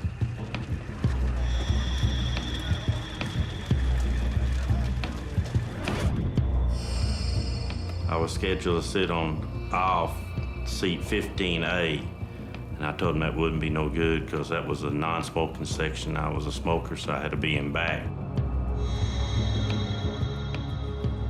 That probably saved my life. Captain Connors, First Officer Price, and Second Officer Nassick are killed. So are 5 other crew members and 128 passengers. IBM's Don Estridge and his wife are among the dead. In the tower, there was silence for probably 1 to 2 minutes, except for just an occasional transmission. But basically, it's just quiet, and you just sit there stunned and wishing you could do anything to take it back.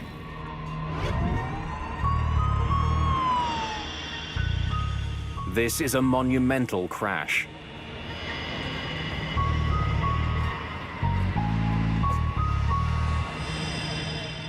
Investigators from the National Transportation Safety Board arrive at DFW, determined to find the cause.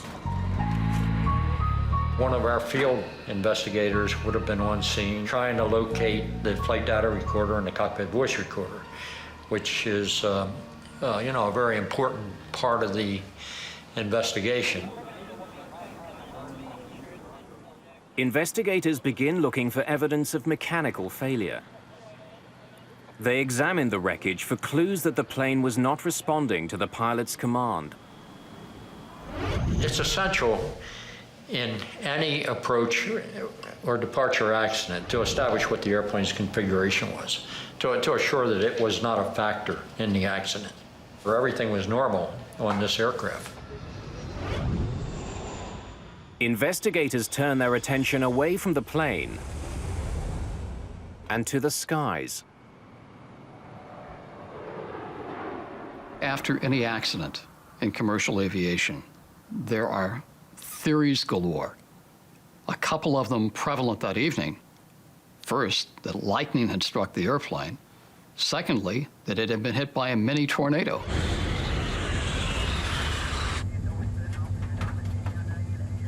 There's lightning coming out of that one. Where? Right ahead of us. 15 different witnesses, including flight crews, report seeing lightning as Flight 191 was descending towards the runway.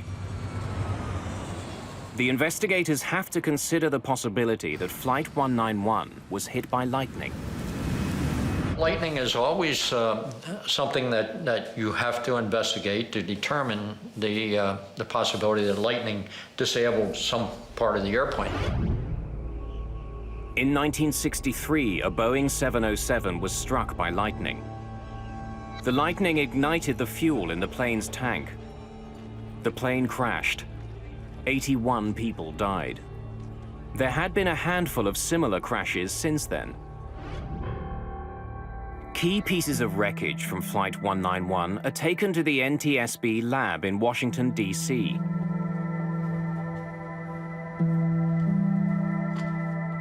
Bud Lehner is the investigator in charge of examining the wreckage, as well as the data from the plane's cockpit voice recorder. But sometimes it might be very difficult to find to determine where the airplane might have been struck by lightning and where the exit point was. Lightning coming out of that one. Where? Right ahead of us. If the plane was hit by lightning, there would be evidence left behind. A device called a static discharge wick is attached to the trailing edge of an airplane's wings. It redirects static electricity into the outside air instead of into the plane, where the charge could cause a fire.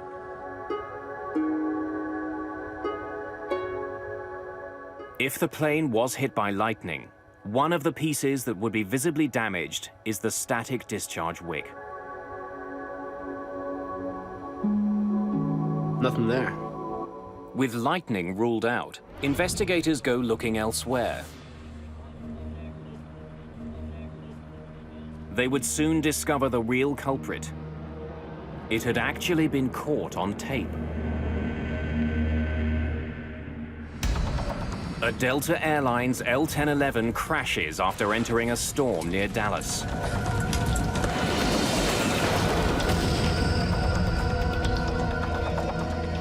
"137 people die. Investigators rule out mechanical problems and lightning as causes of the crash. Nothing there. The NTSB's Bud Lehner turns his attention to the plane just ahead of Delta 191, the corporate Learjet. He learns that it was less than a minute ahead and flew through the very same storm. After we had passed about 5 miles from the end of the runway, we entered a rain shower, what we thought was a light rain shower, and it turned out to be the heaviest rain I've ever seen before or since. In spite of the rain, Rufus Lewis managed to land his plane safely on runway 17 left. When we broke out of the clouds, we were high and hot. So we had to use all of the runway at DFW Airport. We landed, were able to turn off at the end of the runway. So why was the much larger L1011 unable to land just moments later? Delta 191 Heavy, reduce speed to 15. To put some distance between Delta 191 and the Lear jet, the controller had asked Price to slow his plane several times. When Lehner plots the bigger plane's speed, then down to 150. He finds that it was coming in to land at 150 knots.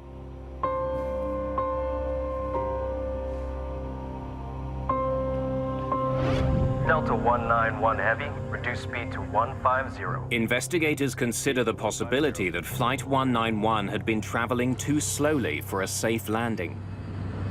If you don't have a lot of extra energy, you don't have anything to trade in case you get in trouble. A lot of times in adverse conditions, the pilots, they add another 10 knots for mom and the kids. Crews don't have to follow a controller's speed request if they think it's unsafe. Price did reduce his speed. He knew this plane extremely well.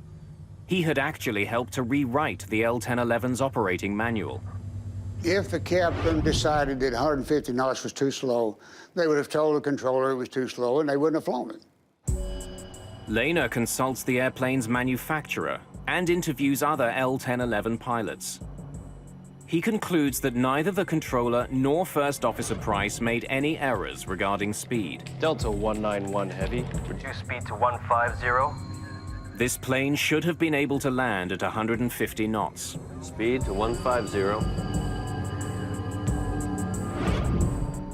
Bud Lehner still doesn't know what slammed Flight 191 into the ground.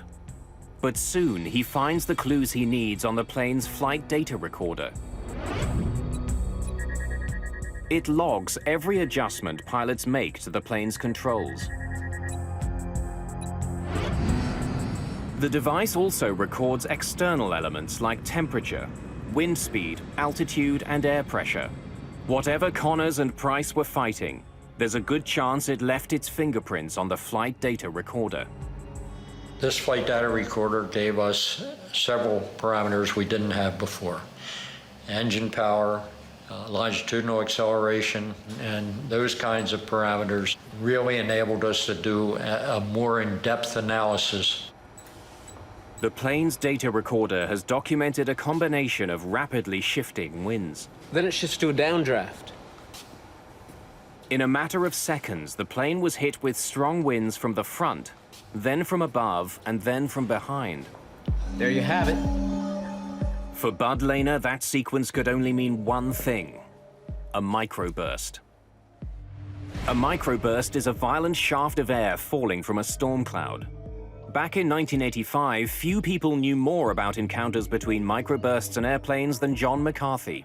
If you're at the kitchen sink and you turn on the water and it goes straight down and it splashes out in all directions. And that's kind of what a microburst is, except that it is extremely bad news if you're an airplane flying through it at low altitude.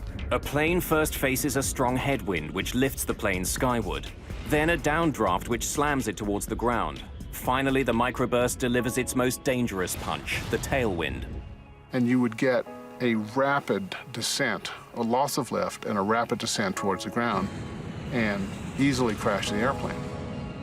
A plane's wings need a steady flow of air moving over them. That's what gives them their lift. By inhibiting that flow, the tailwind reduces lift.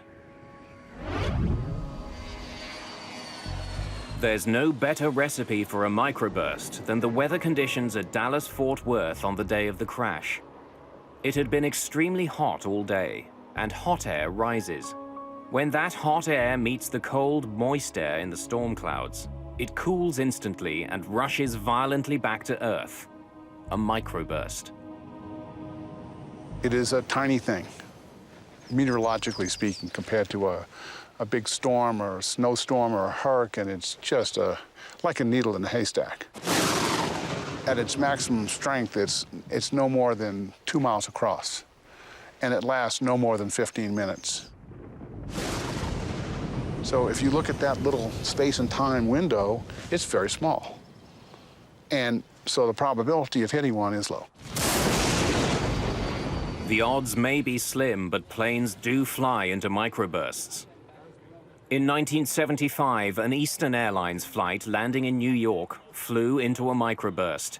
It slammed the plane into the ground, killing 113 people. Then, in 1982, a microburst killed another 153 people when it struck a Pan Am 727, taking off from New Orleans. It was clear that 136 people on Flight 191 had become the latest victims of a microburst. Investigators had their culprit. Unbelievable. And thanks to Flight 191's advanced data recorder, they could paint a remarkably accurate picture of it. The killer had essentially been caught on tape. But what the flight data recorder doesn't explain is how such an experienced crew fell victim to a killer You're in good shape. they were all trained to overcome. When Lehner compares the pilot's actions to the actions of the microburst, Watch your speed. he uncovers details of a fight to the death. A fight that the Delta pilots almost won. Lose it all of a sudden. There it is. He seemed to know what he was going to hit. Watch your speed. The increase in airspeed prompted First Officer Price to reduce power to his engines. Power that he would desperately need in just a few seconds. You're going to lose it all of a sudden. There it is. When Price and Connors entered the downdraft, Push it up. they were less than 250 meters from the ground. The captain knew the characteristics of a microburst. He'd obviously been given an introduction to wind shear and microburst characteristics in his flight training. When Connors and Price encountered the microburst's tailwind, there was very little they could do. They had insufficient speed and altitude with which to maneuver. If a pilot encounters a strong tailwind at 3,000 meters, he can point his nose down and dive to pick up speed and generate lift. It's called trading altitude for airspeed.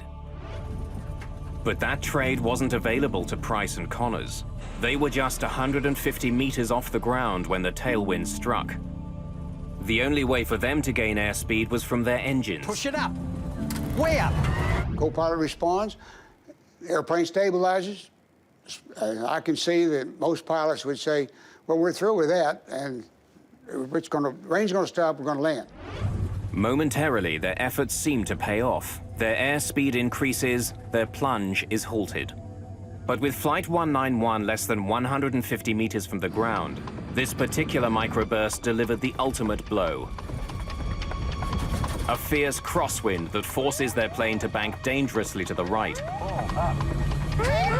Combined with the microburst's other winds, the crew was defenseless.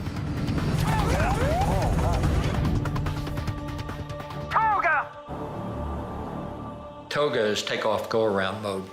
And what it means to a pilot in that regime of flight is let's abandon the approach. We're no longer going to try to land this airplane. We want to do everything we can now to survive the wind condition that we've entered. The skill and experience of the pilots were no match for this microburst. It was too big, its winds too powerful and unpredictable. The entire fight lasted only 47 seconds. The pilots of Delta Flight 191 did their very best to recover from this situation, and it didn't work out. Investigators were left with one perplexing question. Why had Connors flown into the storm in the first place? Prior to 1985, the radars on board the aircraft were built to detect thunderstorms, essentially heavy areas of precipitation. They were not effective. They were not even designed to detect the microburst. So those radars were essentially useless at low altitudes for looking at the microburst phenomena. Microbursts are invisible, but they generally emerge from storm clouds. That's why pilots are trained not to fly into storms if they see lightning. It's a pretty good size cell, and I'd rather not go through it. I'd rather go around it one way or the other. When I can, I'll turn you into Blue Ridge. It'll be about 010 radial. 010. Oh, Roger. Captain Connors was not a risk taker. He was known as a cautious pilot. I'm glad we didn't have to go through that mess. It's hard to blame the aircrew. Their job is to avoid thunderstorms, and there's probably a forecast for thunderstorms every day at Dallas in the summertime. Which ones do you avoid? And it's a very difficult problem. Earlier in the flight, Connors had flown around bad weather.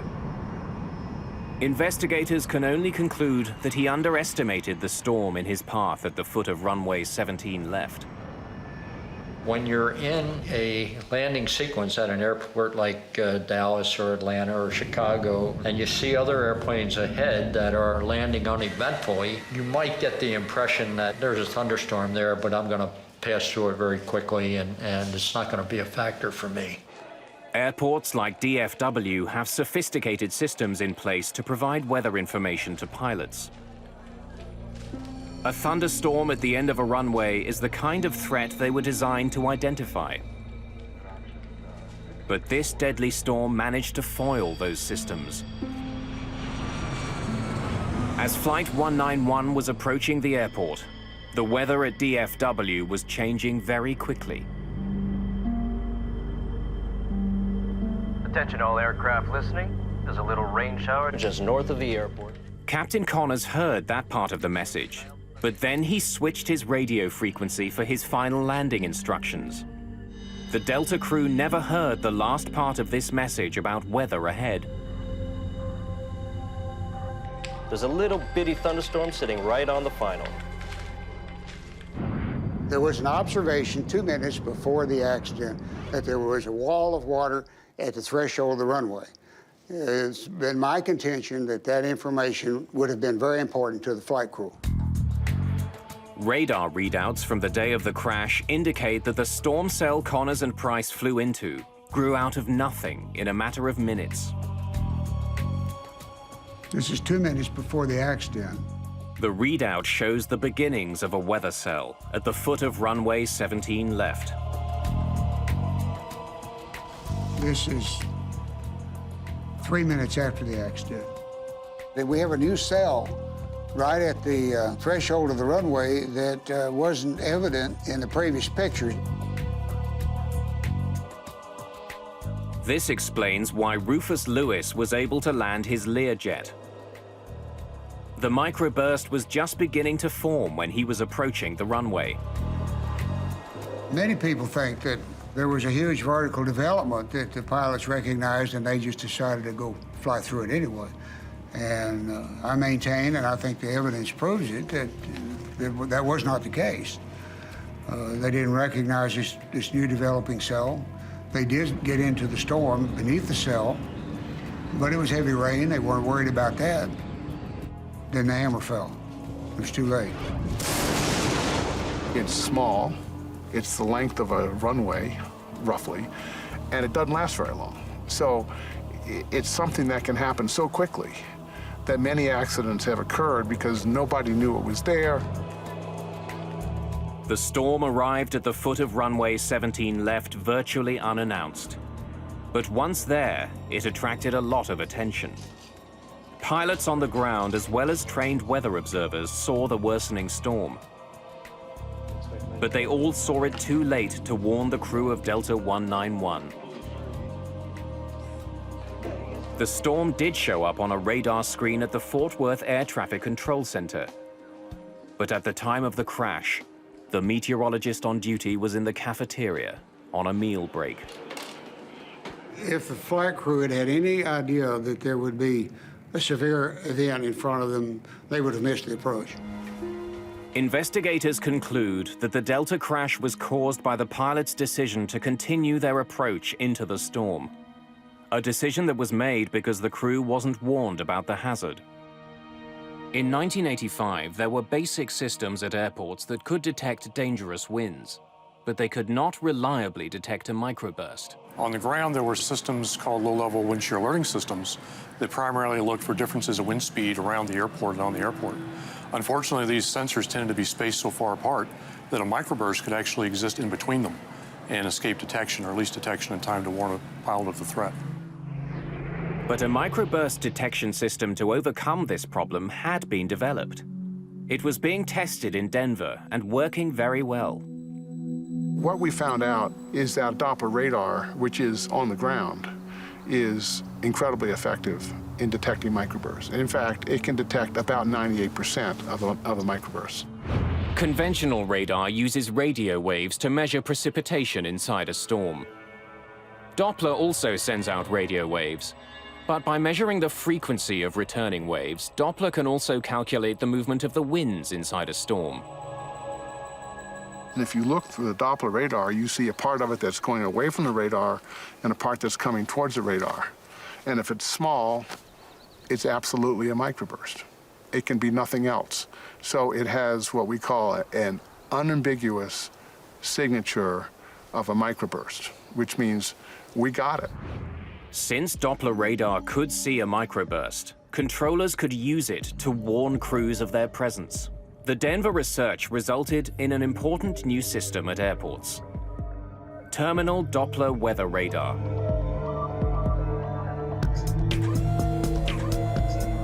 When the system detects dangerous conditions, it relays a warning to air traffic controllers, who can then alert pilots. Flight 236, microburst alert. 50 knot lock, 1 mile final, say intentions. After the crash of Delta 191, the Federal Aviation Authority, the FAA, hurried to install terminal Doppler weather radar at high-risk airports. Dallas-Fort Worth was one of the first. The domes containing the specialized radar are now a common fixture at major airports around the world. But radar on the ground can't get the warning to the pilots fast enough. We also have an issue of ground-based systems in that it takes time to communicate the threat to the crew. The system has to detect it on the ground. It would typically go to a control position in the control tower and be relayed by voice to the pilot, which can introduce a delay of 10, 15, 20 seconds, which could be very critical. Planes also needed onboard microburst detection. A team from NASA began developing such a system by flying into the most dangerous microbursts they could find. Here we go. Take it. Straight ahead. By risking their own lives, they would eventually save thousands of others.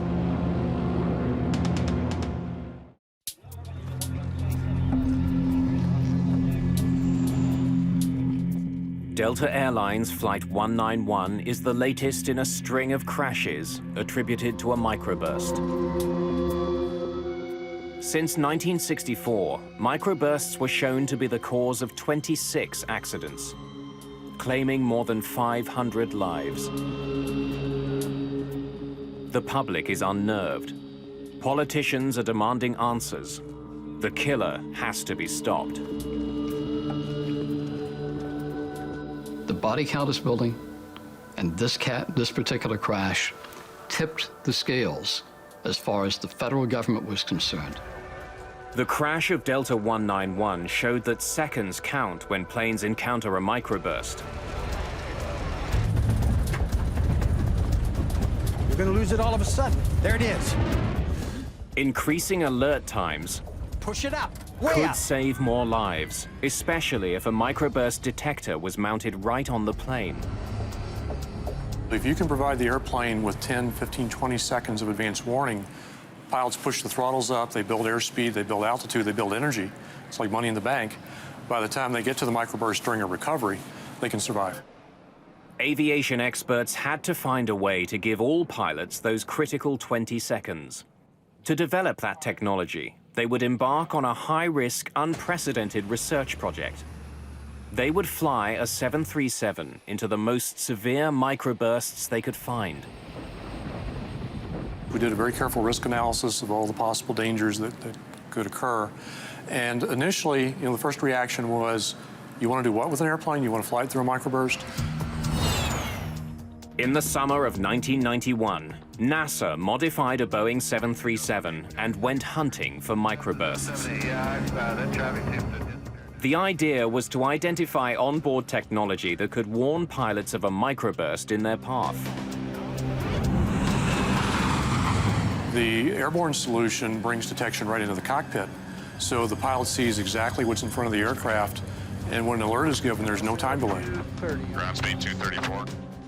The NASA researchers were testing 3 separate systems for detecting microbursts. Modified Doppler radar housed in the 737's nose, a laser radar under its forward cargo bay, and a side-mounted infrared device to measure changes in air temperature. Each of those systems was wired to banks of computers in the plane's cabin. A spotter on the ground could find a microburst and quickly direct the plane towards it. Roger, control 515. We're rolling. Roger, understand you're rolling. CDWR, NASA control. Range. Range 45 miles. Ground speed 240. Here we go. Take it straight ahead. Need to come left about 10 degrees, 15 degrees. Well, when you spotted a microburst, it was all business. It was how do we get there, how do we get to the right altitude, the right airspeed, the right position, when to begin data collection. So people were quite busy during these flights. But yeah, it was exciting. We wanted to find them, we wanted to penetrate them. With every microburst, the 3 onboard detection systems were put to the test. Researchers on the plane could instantly see which instrument was doing the best job of picking up the microburst ahead. Behind the aft flight deck, we had pallets of equipment where the radar engineers, the laser engineers, the data recording engineers could sit and ensure that each system was performing as expected. Ground speed 234. Dead ahead maybe 1 degree to the left. Let's go straight through this one. Here we go. Take it. Straight ahead. We started with very, very weak microburst. Again, we had the ground-based radar telling us what we were about to go into. So we started with very weak microbursts, gained experience, then gradually worked up to stronger and stronger ones. You would see the rain begin to fall, and you would feel a sinking feeling. It'd be a little settling, a little like an elevator starting down. A few minutes here before we touch down. What do you see us doing? So any apprehension that the crew may have had initially about going through them was actually replaced later with joy at finding them. Here comes the center of the target, right now. 242 on the ground speed. Wind's gone away. Look for a tailwind. Watch. Lost some altitude there, too. There, the wind's gone around the tail like 10 knots. Good strong downdraft in the middle of it. Just sucked 100 feet in almost no time at all. Our good performance decreased, too. We were about 850 and we dropped to 750. Beautiful. The Langley researchers flew into dozens of microbursts over the course of their research.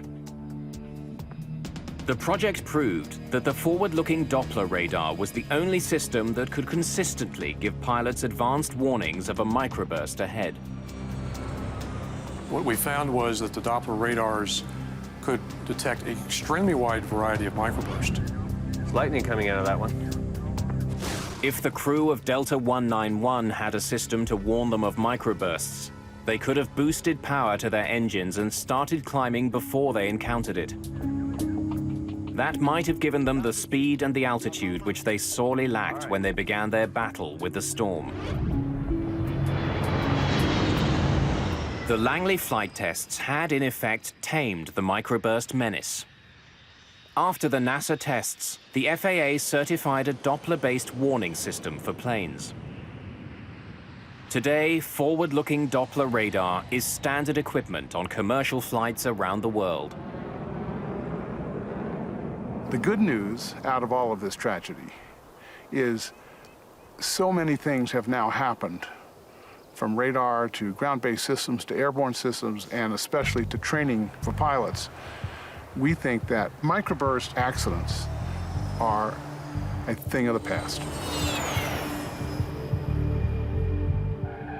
If there is one crash that we can look back on now and say, this made things safer because we learned from it, it was Delta 191. The changes made after the crash of Delta 191 have saved countless lives. Captain Connors and First Officer Price lost their fight against a microburst, but their struggle did manage to expose and disarm an invisible killer.